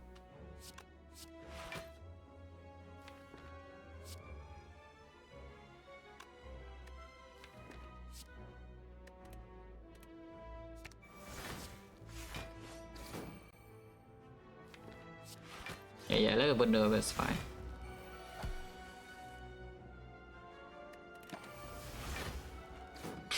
Okay, now we have the rich. Ah, Newport for my entrench. Okay. This potion is kept, and this potion preferably also is also kept. So we already have the two endgame potions that we want to bring into Act 4, maybe. That's not even so clear though, because right now both of these potions are for the heart. So you can go into Spear and Shield and you get absolutely destroyed. So maybe you can replace the ancient potion with a potion against Spear and Shield. But the Newport is just staying basically no matter what, I think. The Newport is just very flexible. Of course, Dupe and Trench is the big thing, but you can even Dupe the Bludgeon against the Spear and Shield. You can Dupe and Trench against the Spear and Shield, so there's nothing stopping you from doing this, you know. So you can deal damage, you can also just build up your block in the Spear and Shield with this. Salty Naomi, they were transferred too much, change a lot. Yeah, skip. Only good events left. Wow. Actually, very good event, so you know, not bad. Yeah, not bad. Not a bad event. I've seen worse. Yeah, I have definitely seen worse events on this one. You know, it's fine. Removing here means I can remove again next shop, and sometimes we see gold here. It's no longer 1000 gold. You cannot see 1000 gold from this spot, but you can see you can still see the thing, the red mask. And we have enough gold to that double remove but never triple remove. Unless I see red mask go, and we can triple remove. Is a yeah, remove 1, 2, 3, blah blah blah. Removing is like pretty good, but at the same time buying some I don't even know what we want to buy.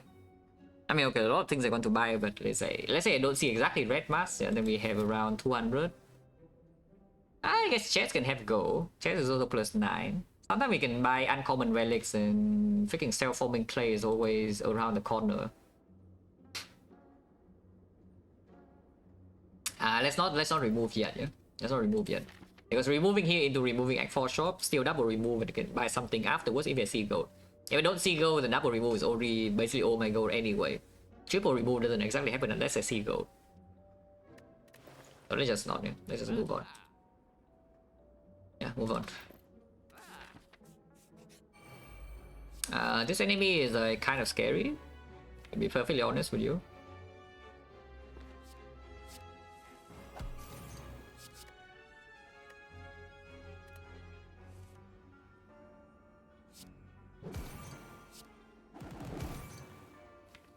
I should pick myself with this.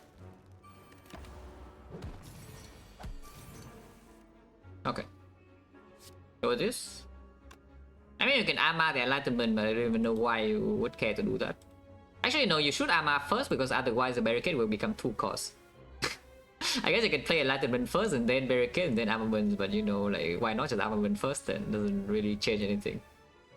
Because then you just have bludgeon 1 cost redraw. Yeah? Not that the redraw matters too much here. But yeah, discounted, permanent, and I'll play this. Play this. Strike Plus is actually a good enough thing in my hand, I think. So let's keep it here.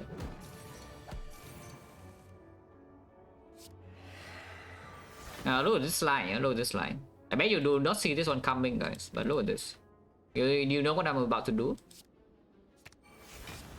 Wow, 0 cost. I don't know whether that actually did anything or not, but it looks cool. I don't know whether it actually did anything or not, but it certainly looks cool, yeah, so I did it. Store block and change now. I guess second win and change with slightly annoying combos. Let's change immediately. Yeah, now we can second win. Bottom decking Shockwave, not exactly the greatest thing of all time. So do I even second win here? Redrawing second win is probably good. Okay, fine. Need to not take damage here, yeah? Which right now is not exactly so easy, you know? We are only 6 block left. Any bludgeon redraw? Easy. That's why I knew Enlightenment Plus was good, yeah? Yeah, I knew Enlightenment Plus was great. Okay, no damage taken, very good. Upgraded, yeah. Probably not exactly what this deck needs. On the other hand, here's a true with minus. Taking minus, so deck still doesn't draw cards. And we already have damage with the Blood for Blood, the Pommel Strike a little bit, yeah? With the Pyramid and second win, now can exhaust down. Like is like what, 1, 2, 3, 4, 5, 6, 7, 8, 9, 10, 11 attacks. 11 attacks with second win cannot get rid of itself with 12. We probably don't want to get rid of this or this. That's okay, we have plenty of time if the entrench can outplay the enemy, yeah? Yeah, Blood for Blood alone with some vulnerable is already enough. We don't need any more damage. So... But yeah, now I do see that the upgrade is probably on the Pommel Strike. After the Pommel Strike, I could see if we have another upgrade to spare, it's probably on the second win itself. And I don't care about any of these. True Win is not good enough. It will also never be upgraded. Okay, skip. Upgrade Pommel Strike first. It means I cannot rest at the last 5 every upgrade now. So if you think that we have a very high or decent chance of getting absolutely destroyed in elite fights from this position, then maybe you should recall first. But the Pommel Strike upgrade does matter, yeah? The Pommel Strike upgrade definitely does matter in this point. With +1 draw, now we have 4 base energy already. Okay, upgrade Pommel, yeah? So I cannot rest, I can no longer rest in this act, which hopefully means that everything is still fine. Oh, my whole deck is green. Don't mind my whole deck being green. If my whole deck is already green, this thing is like complete trash. Taking this hit is not a massive problem.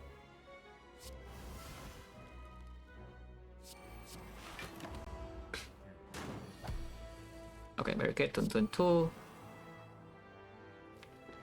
Do like this. Yeah, this is already fine, yeah.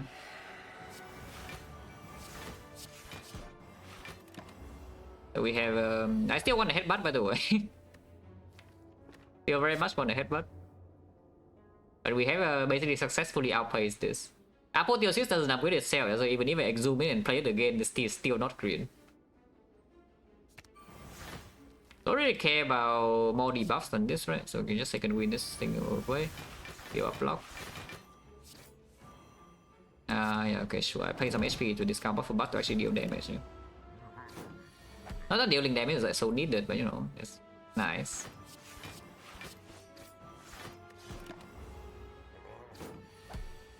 Yeah, that raise will be nice for this deck, for sure. I would say that raise for this deck would be a pretty decent addition.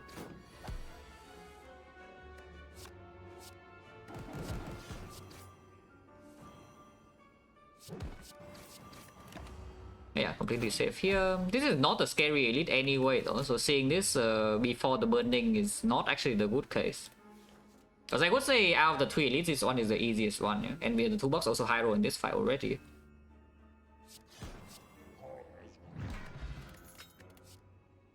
Oh, that cannot be so bad. Yeah, into the Bird of Evil. How scary is Retomancer? He's burning Retomancer, so if she rolls max HP or something, the minions, even with Preserve Insect, will still have like 20 plus. And we have actually no AoE cut in the deck, yeah. The AoE we have is just Hourglass and the Letter Opener a little bit. And mostly it's a defensive AoE, not offensive. And against Retomancer, it's very hard to build up block in the first place. And now that I have 2 Fear No Pains against the hand, maybe blocking vulnerable is not as important, you know. And we cannot rest, so slightly worry about Repto, but maybe it should not be that worried. Sometimes just Nemesis and the 5-4 doesn't even do anything. And then with the Gremlin Ship as well, you can scout like 6 cards, so it needs to be max HP Repto when bottom decking Hebo Blood for Blood. Probably not, yeah, probably I just keep this. Ooh, okay, at least got the goal before the shot. Force to open this chest. Rise is one of the more annoying curses, maybe. I mean, of course, you can just toss it away, but it's still minus draw guaranteed, yeah? Like the other curses, not minus draw guaranteed, and you can also just play them when you draw into them. Okay, force to go here. If you go here, your run is over, yeah? Let's go to the shop. That's the only thing who's rich. I love being rich.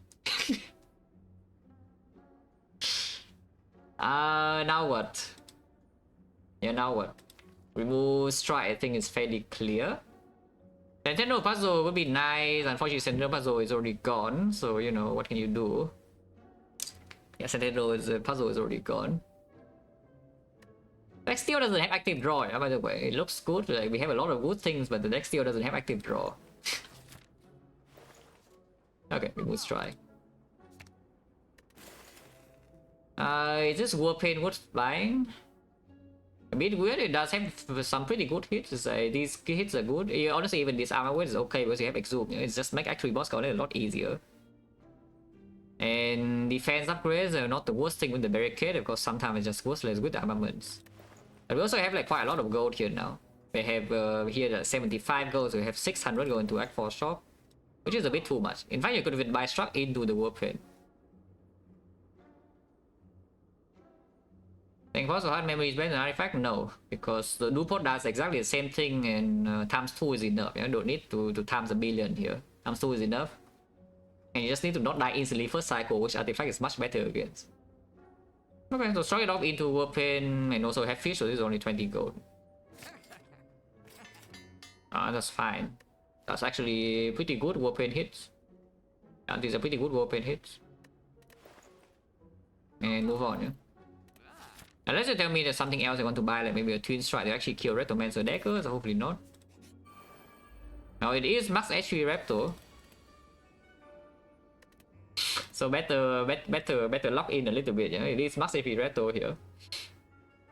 The bomb is here. We still need to survive next turn, no? If I take the bomb, but I think I take the bomb, yeah.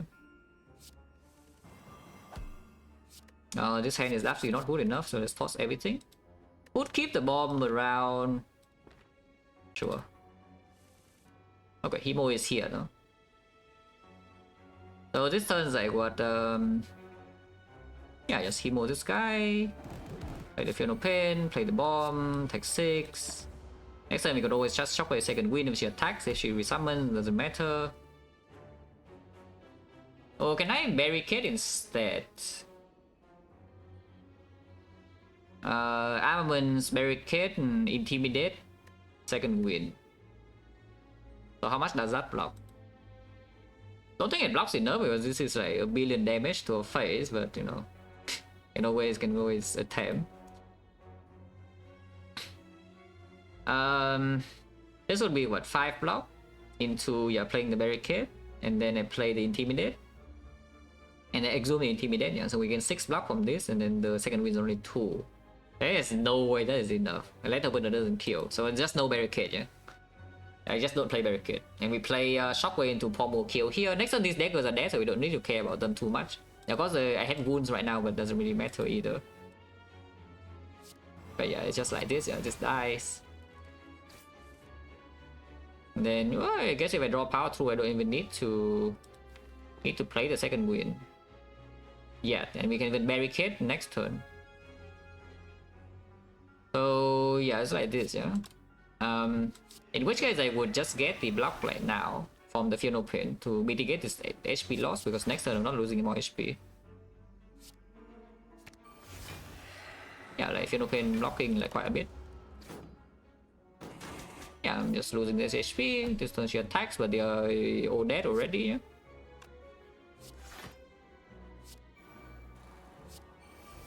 And we stall up block now. They are dead to the bomb. Yeah, no problem. And now I heal to 60.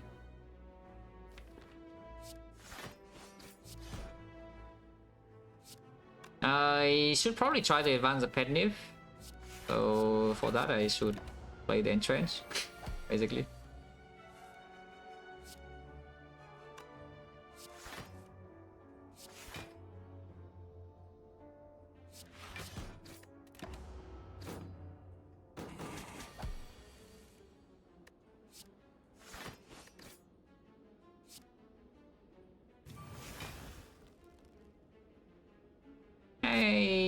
Like this, right? Yeah, next are not weakened or bludgeon kill depending on 9.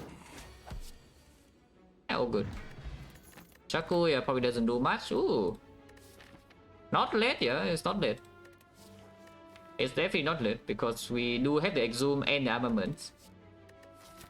So if I can land here, hopefully if not freaking transient again, but yeah, if we can land here like 1, 2, 3, 4, maybe 5 times total, that is already plus 15 plus 20, you know, that's definitely not too late. Yeah, that is definitely not too late.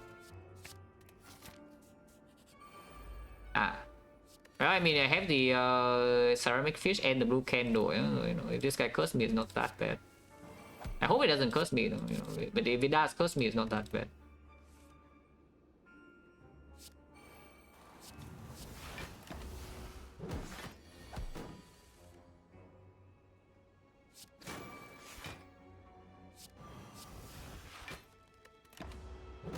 Vulnerable now, but I also stalled a lot of block already.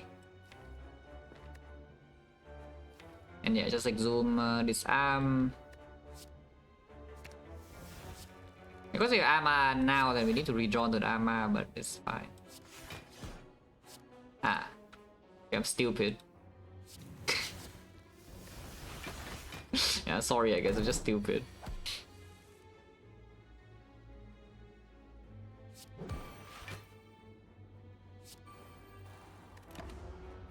Okay, just wait until redrawing into the armaments for the feet, yeah? In the meantime, just making sure that we don't get cursed. This block should be more than enough. That I kind of don't want. Okay, that's better.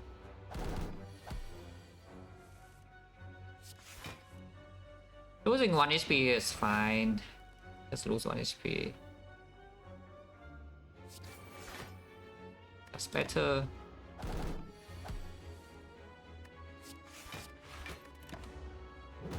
Don't really care too much about this setup because next fight is usually an elite. If I see a walkers, yeah, okay, I guess a walkers, we should set that lift up. Fine, a walkers. In fact, I shouldn't even fight a walkers. Like, this deck against a walkers is so suspicious, you know? Like, why on earth would I fight a walkers? I cannot dress here. Like, why on earth would I fight a walkers with this deck? Yeah, like, why? If I see a walkers, maybe we just run away, you know? Because I see nothing good that can happen when we fight the walkers. You know? Like, I need to draw basically perfect to not get destroyed in that fight. As against Spear and Shield, maybe we can get through because I can justify using a potion maybe from this pot. But against our walkers, I cannot use pot.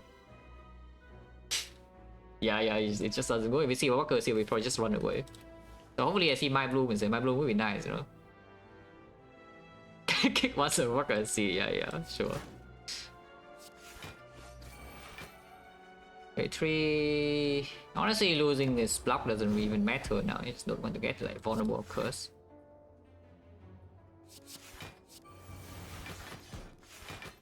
Why did I even keep the power through? There's like no real reason, to be honest.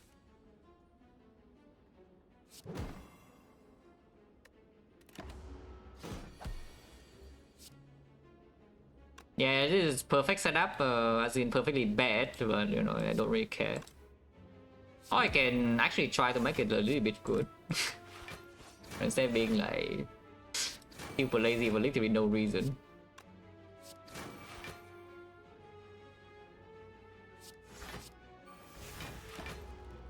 Yeah, it gains block, so now we can advance it a little bit more.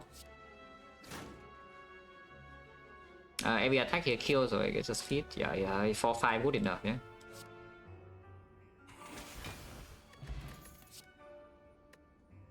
Well, it's something, yes. That's definitely something. I don't need the headbutt if I have a second entrance. It does make it a little bit more flexible against Spear and Shield regarding this duplication potion use. Yeah, like cannot be so bad with a freaking pyramid. Rich. Actually, a little rich. And I see no reason not to buy this medkit. Like we buy the medkit, and we can buy the second power too. And now it's just like very good. Mummified hand don't need. I guess I'm a bit poor because I'm actually rich. I would have bought the medkit. I would have bought the mummified hand too, but I can only afford medkit power through. I can exchange the potion. Now that I have the, how much energy do I have? Is draw pot good? Basically, that's just the question: is draw pot good or not? Draw pot's like kind of nice, but at the same time, it's also not so needed. Yeah? If I had the medkit and double Pheno Pain, I can suddenly block Spear and Shield fairly comfortably now. Ah, yeah, sure. It's just medkit power through, you know. If I remove next 4 is 75 gold. So I can afford double remove. I can afford double remove here. I cannot buy a relic though in next 4 if I take the remove now, unless I pick a card from the thing or the toolbox gives me Hand of Greed. But we already have feet in the deck, so the Hand of Greed needs to come in the Awaken 1 fight exactly, otherwise I can maybe exhume the feet. So removing here is like 43. Need to slightly high roll go or pick a card. But if I pick a card, I will have enough gold to remove next 4. Yeah, if I pick a card, it's like 165 or so purchasing power. But removing in this deck suddenly now is just very strong already. And now that the deck is like this, yeah, removing is extremely strong. Yeah, let's just remove. Oh, it's so incredibly strong here.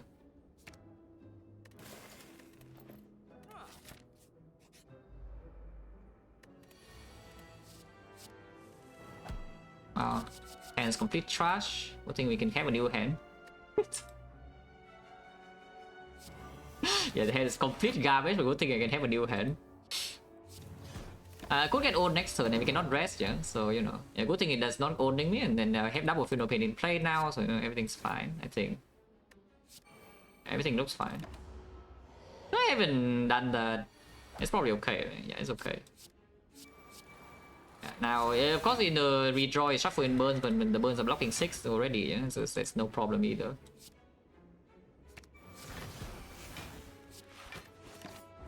This fight is so, and then we feed plus. So you see the feed after 2 floors, it'll be plus 8. After 3 floors, yeah, it is plus. I mean, it's already plus 8, and it's going to be more. Yeah, it is already plus 8.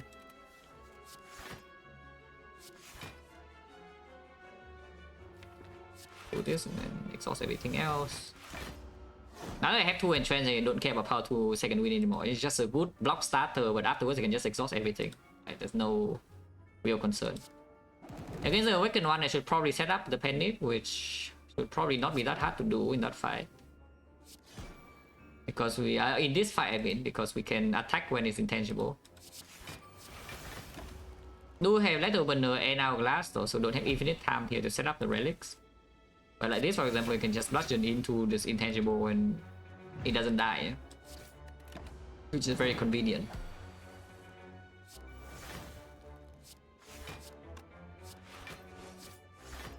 Play this, why not? 41, yeah, not 41 fees. Now once again, the magic flower means I can just freely play these things. Wow, 0 cost strike. 8-9, yeah, seems good.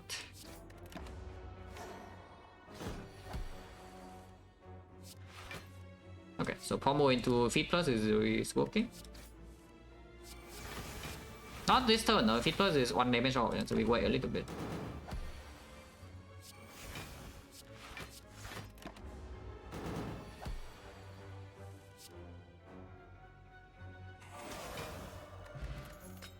I know that makes like for a lot safer. A lot. It makes like for a lot safer if we can control the 3 fights enough to set this up. Draw. Yeah, I mean draw looks good. Okay, death trap, avoid the death trap. Okay, avoid it. Yeah, death trap successfully avoided.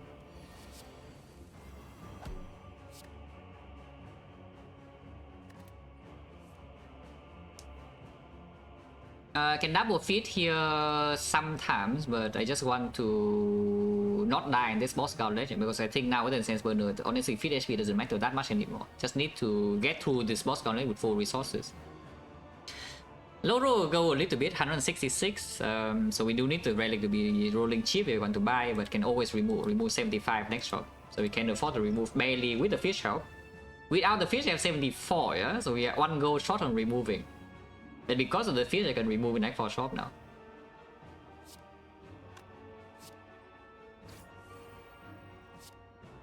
Yeah, 40 exact.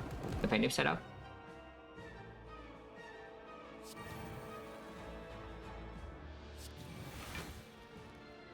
Play this.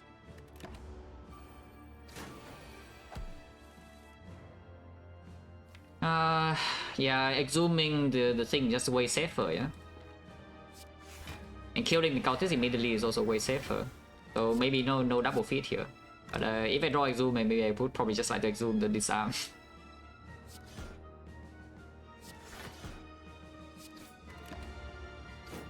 Could I block for the... Well, yeah, like exhume disarm now. And this guy's dying to Hourglass next turn anyway, so no feed. Regardless, I don't really care. Yeah, school is for feed. I don't care about the feed. And save our 2 second win in hand to do on the barricade turn. Like here, yeah, barricade is now.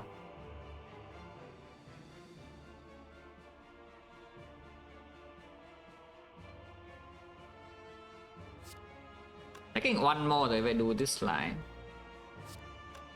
I guess I should do something like this instead. This is still taking 1, no?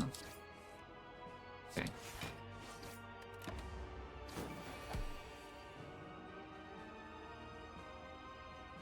Yeah, I just don't even play the barricade yet, yeah.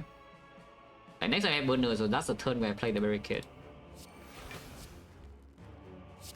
For now, we're just using this to block. As I play this into the barricade, now I'm taking like 7 damage for no reason. That's just not.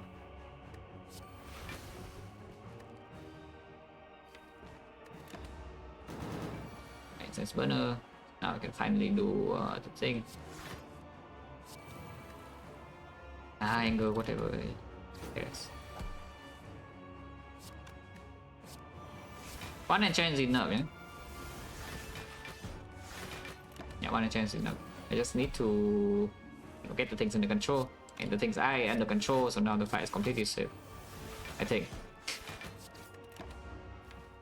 Alpha is also already 0 cost, so we can slowly deal damage. Keyword on slowly. The deck doesn't have a manual exhaust. So it will take a while to actually deal this damage. And anger is slowly going damage down, so let's not play the anger.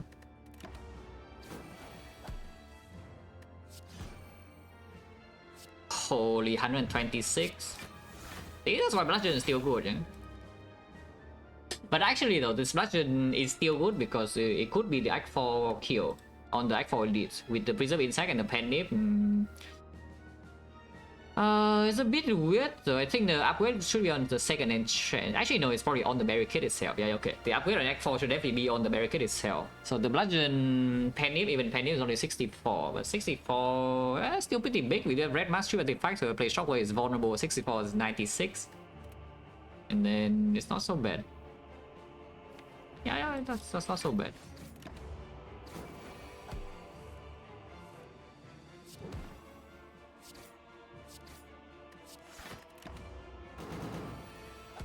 But now doesn't really matter. We just split.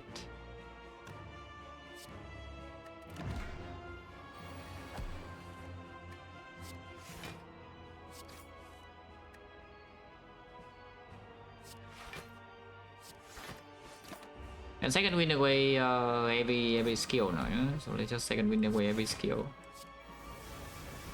Draw back into my damage and then change faster.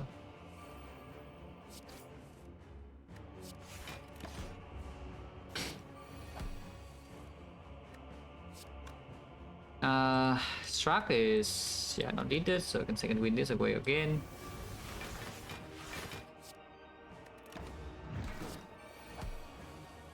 Oh yes, now it's time to set relics. I don't really... Second fight is not...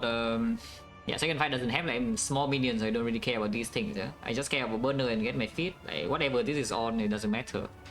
Burner wants to be, I would assume, on probably 4. Yeah, probably 4 is better than 5. Turn 1 already have Red Mask against the Time Eater, and against the Donor deck, I mean, turn 1 hurts a little bit, but turn 2 hurts more.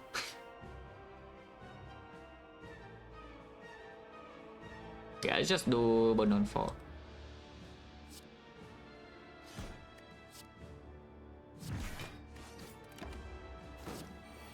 And I don't really care about these relics, yeah? So like whatever they are on, they're on. Doesn't really matter.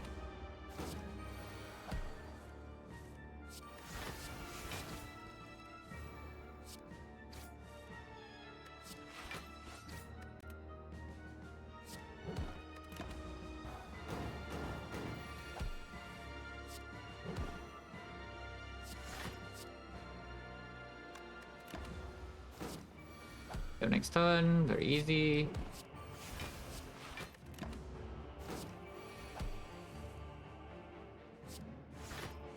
And it's not even so bad, you know, it's like 7, 8.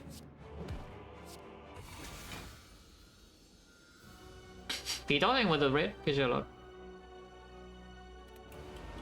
Amita, what are you doing? Well, putting my burners on 4.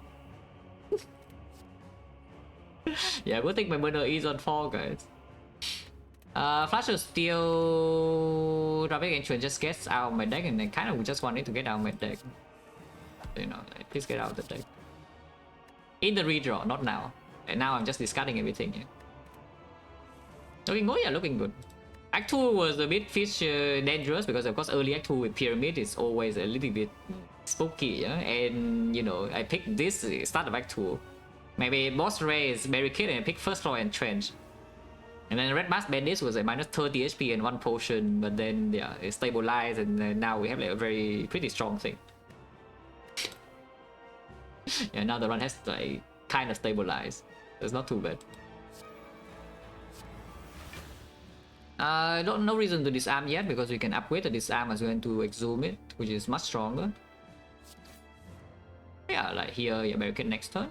And play this as well to self-ping because otherwise I need to play some hemos. I kind of don't mind self-pinging.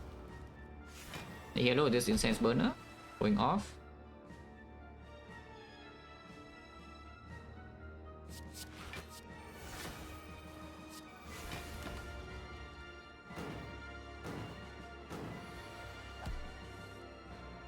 Would like the armaments in my hand would be nice. I guess if it's not in my hand, then it's not in my hand, yeah.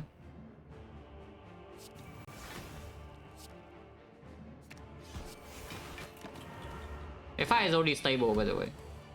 Yeah, this fight is already stable. Yeah, now we have the feed, and this thing is disarmed forever, and we have another entrance coming, another funeral pain. The thing never deals damage now. So we will interact forward with full HP, and hopefully perfect setup. Yeah, Penny will just advance the fight a bit faster. And 4 HP, of course. Always come with the feed HP.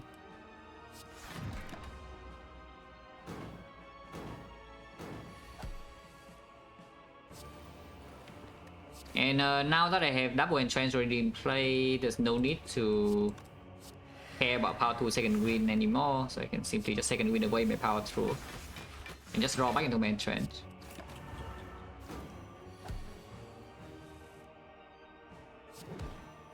Pick myself one more time, yeah, for blood, and it's still full HP. Oh, I should not even play the bash there because it slows up my damage. I guess it's fine. That doesn't really matter. Irrelevant. It's just a bit of time loss, you know, like, in the grand scheme of things, completely irrelevant.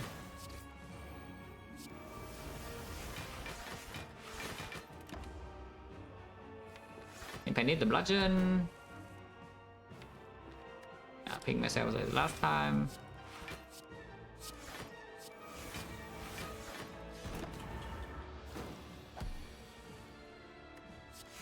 Wow, 84. Penny setup honestly doesn't matter. Like now that there's this burner, I don't think I care too much about this. Of course, higher is better because then we can still land some bludgeon, penny, or blood for blood or hemokinesis on speed and shield. But yeah, this is top priority, and this is probably second important. Just burn on 4 and feed landing is good enough. Don't care much about the other things. And of course we have like infinite, it's not infinite time because it will die the hourglass eventually, yeah? But we can just stay here for 6 more turns and there's no problem whatsoever. There's like 0 issue staying here for 6 turns.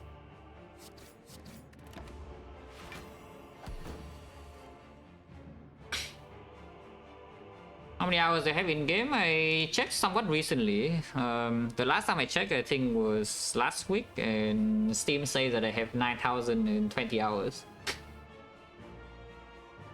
So you know, it's officially over 9,000.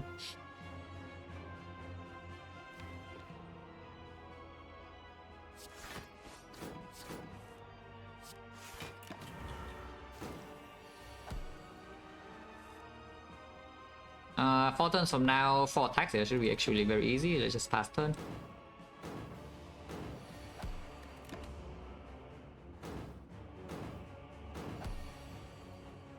And bash now.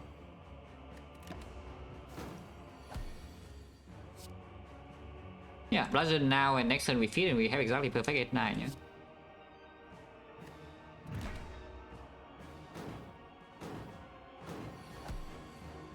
That was our spy music on. Okay, I will actually tell you a secret. This has been happening for the last maybe 1,000 hours of stream or so. But the game sound is on, but I'm not listening to it. In fact, I do not listen to anything while playing this game. I just play with no music. I just have no sound on. So like you guys hear the in-game music, but I hear nothing. for the last 1,000 hours of stream or so in like the last year. But yeah, feed and we have 7-8. We have 8-9, 8-9-4.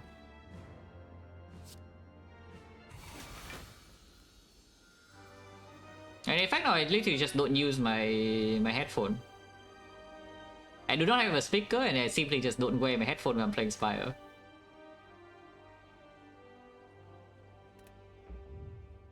Which is why, exactly why I told Jason to not have sound on when I play blindfold, because, you know, I don't even know the sounds too well anymore after not listening to them for like a whole year or so. So it's easier for me to play without sound.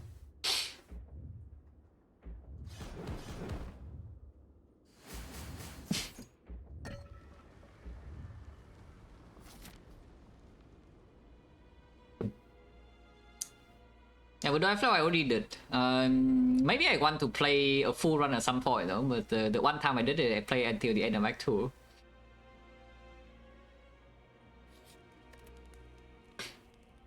But yeah, here we just say the upgrade is on barricade. Yeah? I think it's no... Yeah, there's no real question that this upgrade is probably important. Okay.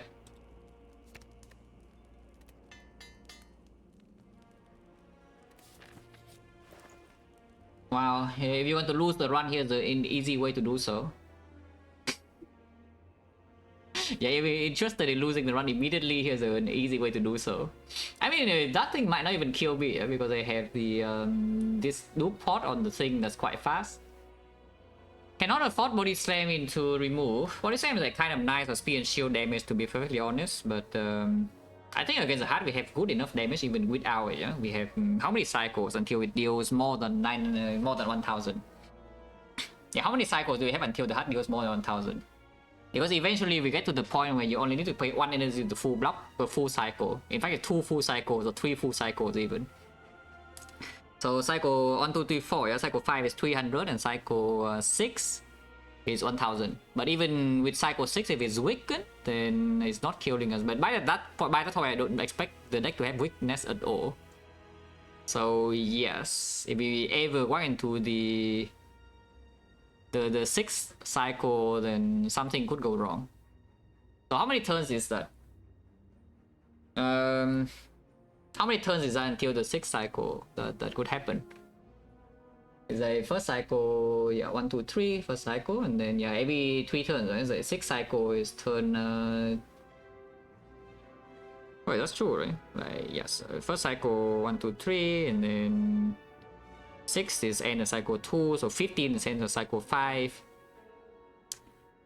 16 is buff turn, and 17. Yeah, it's on turn 17, and maybe if we don't kill yet, we could have a problem. 17 turns. So that's already 50 damage from Hourglass, and then Bludgeon Panic with the vulnerable, and the buff of that is 0 cost and double combo. Yeah, no freaking way. Yeah, there's no way we do not kill it in 17 turns. I do not need this. Yeah, do not need this. Even the Unclean doesn't happen because I need to block burn the first cycle, and with block first cycle, it blocks like 3rd cycle and 5th cycle. 6th cycle is when it goes above 1,000. And that is not when the burner works. Burner works again on 7th cycle, no? So it is possible because on the 6th cycle, yeah, even when it deals 1,000, it do not die instantly to that hit. If I have enough HP, because it's only 1,050, you know, and I can block 1,000, so we can take 50 damage, but I have 84. So it is possible to not even die there, yeah, to that hit, you know.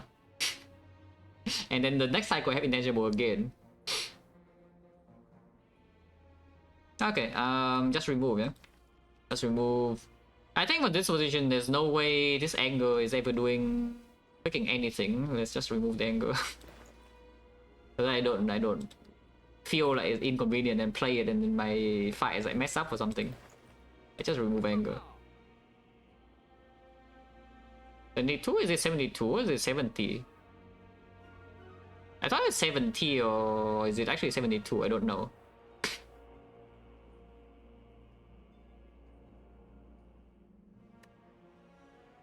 Oh yeah, remove anger.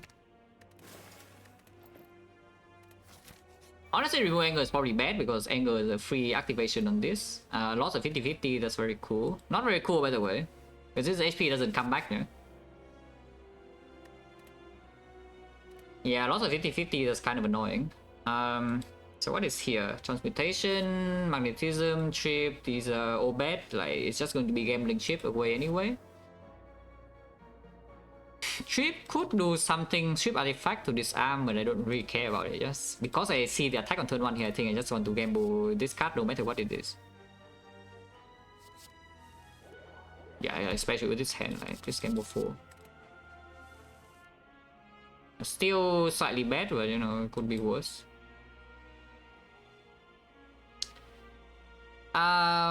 Is this lethal or not? It actually is. It kills this now, right? Because I set up this relic. Because it's shockwave, yeah? And then a hemokinesis is 30 damage, and this thing is pennip and I have energy because Nunchaku is perfectly set up. This thing costs 2, so this is 3 total and this is 2, so it's 5 energy, and this thing is dead. Because this is 66 damage and this is 30. Well, yeah, good for me. The relics are set up, it blocks like quite a bit here. I mean, I could also just play block here and make 15. It's roughly the same thing, except that I need to deal with this on turn 3 and that's a bit annoying. Okay, I just shockwave hemo, block for butt kill here and we take 14 damage in total. Double check, yeah, I go 2 energy and I go back to 1 energy, but energy is actually up to 2 and 2 is the cost to 2 and it's pennip and this thing is dead. Wow. Perfect. Die. And this Sunburner, so we need to take damage. Of course it means that no double feat or whatever. I mean, don't care about feat. Have not drawn Funeral Pain and Barricade, but I don't think this guy alone does like, so much to us, so no need to be so scared. Okay, Barricade is here. And wait for the armor on the feet, but honestly I just kind of want to, you know, move on. I mean, I cannot play the Funeral Pain plus either this turn. Maybe I can just play like this.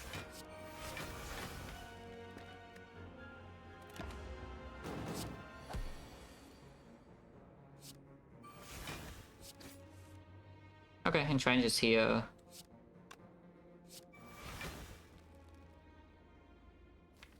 Second Entrench is not here anymore, but you know, blocking next turn is still very easy, so let's just do something like this.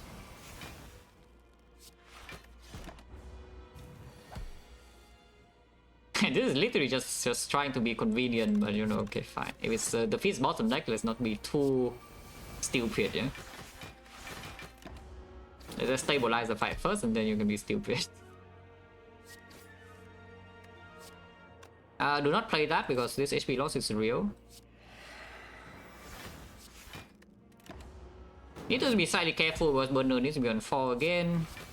So I don't have, like, infinite time here, because Hourglass is kind of killing it.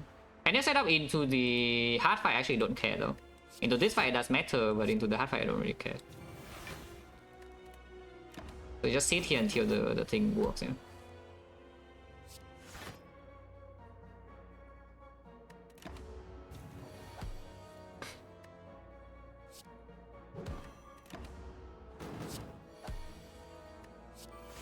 Yeah, next turn kill with feet.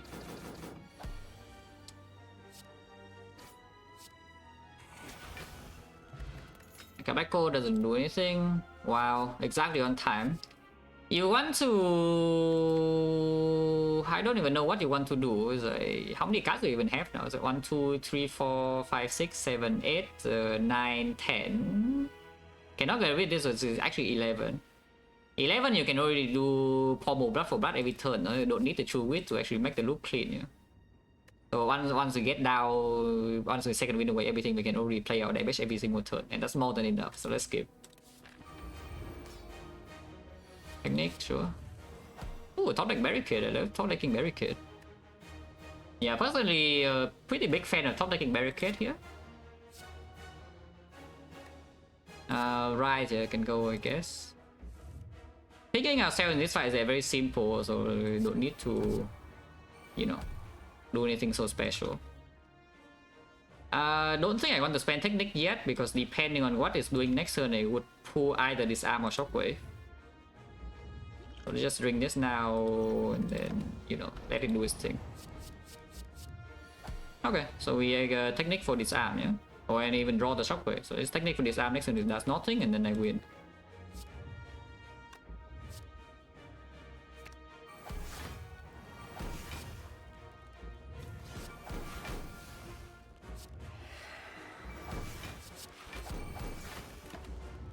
Okay. I can already do the entrance and it never does anything anymore, and then I win. Not sure. I mean, doing like this first is slightly better, so let's just do that. Exhume the shockwave, break the shockwave. Now it's debuff forever and now Buang. So it never deals damage anymore, and now we have a race against time. It's turn 17, yes, I need to win this before turn 17 happens. Do you think this can kill the heart by turn 17? I sure hope it is possible. By the way, I play this immediately. Just to piss some people off, yeah, because it's pretty freaking free here to get a feed, but we will just play it.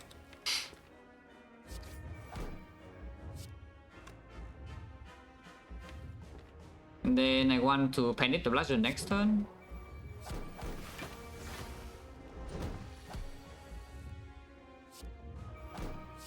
Yeah, it looks fine to me, you know.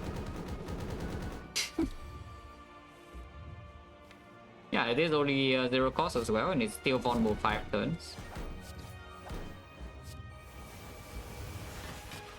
And the heart is only half HP, yeah? We are only on turn 8 at the moment. This is still only on turn 8. It's very, very far away from the time limit. But it's only like half dead.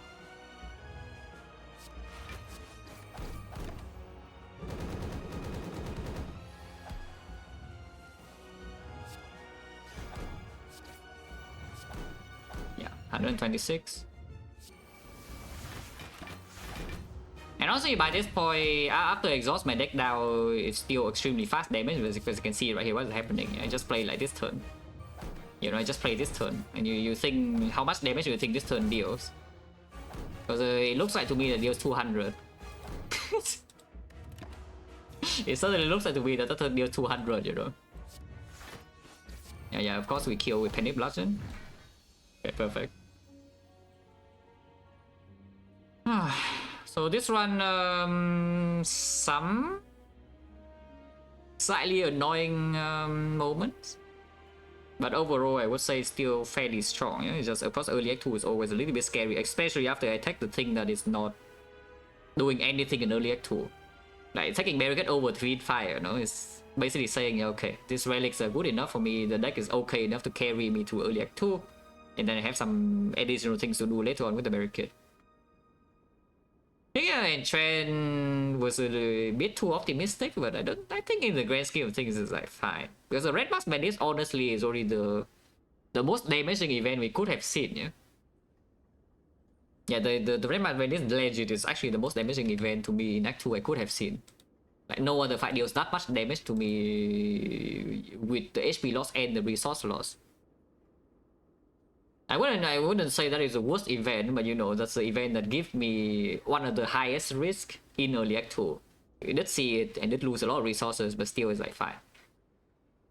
And of course Act 1, some annoying stuff happened, like Lagavulin low roll, and then Guardian rest, and the rest are just barely missing out the splitting damage, and suddenly I don't even gain anything, I lose plus an upgrade for free. And then of course, yeah, early Act 2 a bit dangerous, but then by the time I get to second half of Act 2, when the barricade already plays, the run stabilize. The moment the barricade plays, the run stabilizer immediately. And through the rest of Act 3, no problem. Like every turn just barricade, every fight just barricade up, no problem, and enemy dies. And world record, yes, it was the world record even before this win, but yeah, still true. Still true.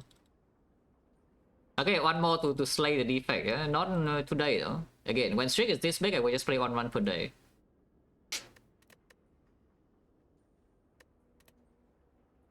But yeah, 1 more run to slay the defect. I know, yeah, you can also see the feed even this late is still good, right? It was like what plus I landed feed every single fight. I think it was the not the hard, not the hard. It was intentional though, not the hard. But every other fight I landed at least on feed. And how much HP did it give me at the end of the day? Said Doritos and World Farm in 4 months, special load. Oh yeah, feed was picked up like here, yeah. It's 68 and end of the run we have 80, it is 20. I mean plus 20 HP for a slime, like how bad is that? But 16 though, it's like 16 the real HP that kind of matters, it's like in deck 3. The more you want to act for is plus 16, so it's like 16 you get a slime in your deck, but you gain a mango plus. Oh, you know. And not too bad. And yeah, this path of course works out, you want to force this path to happen, it will just happen.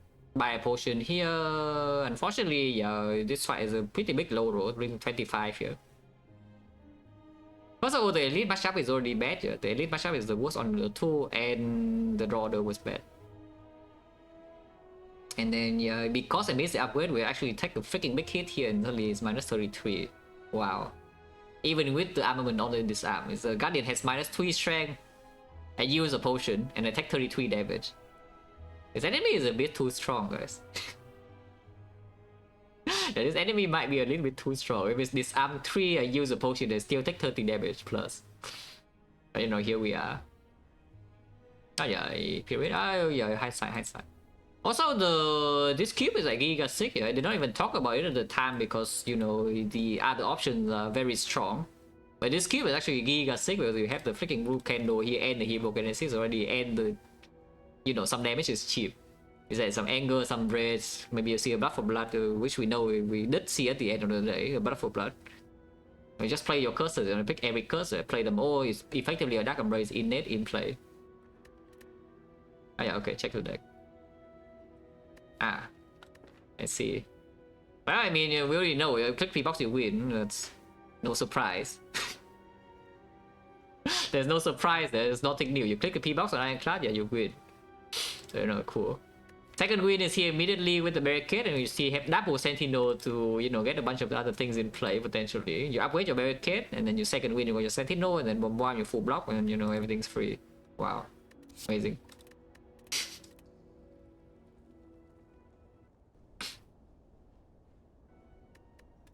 Okay, let's get out of here.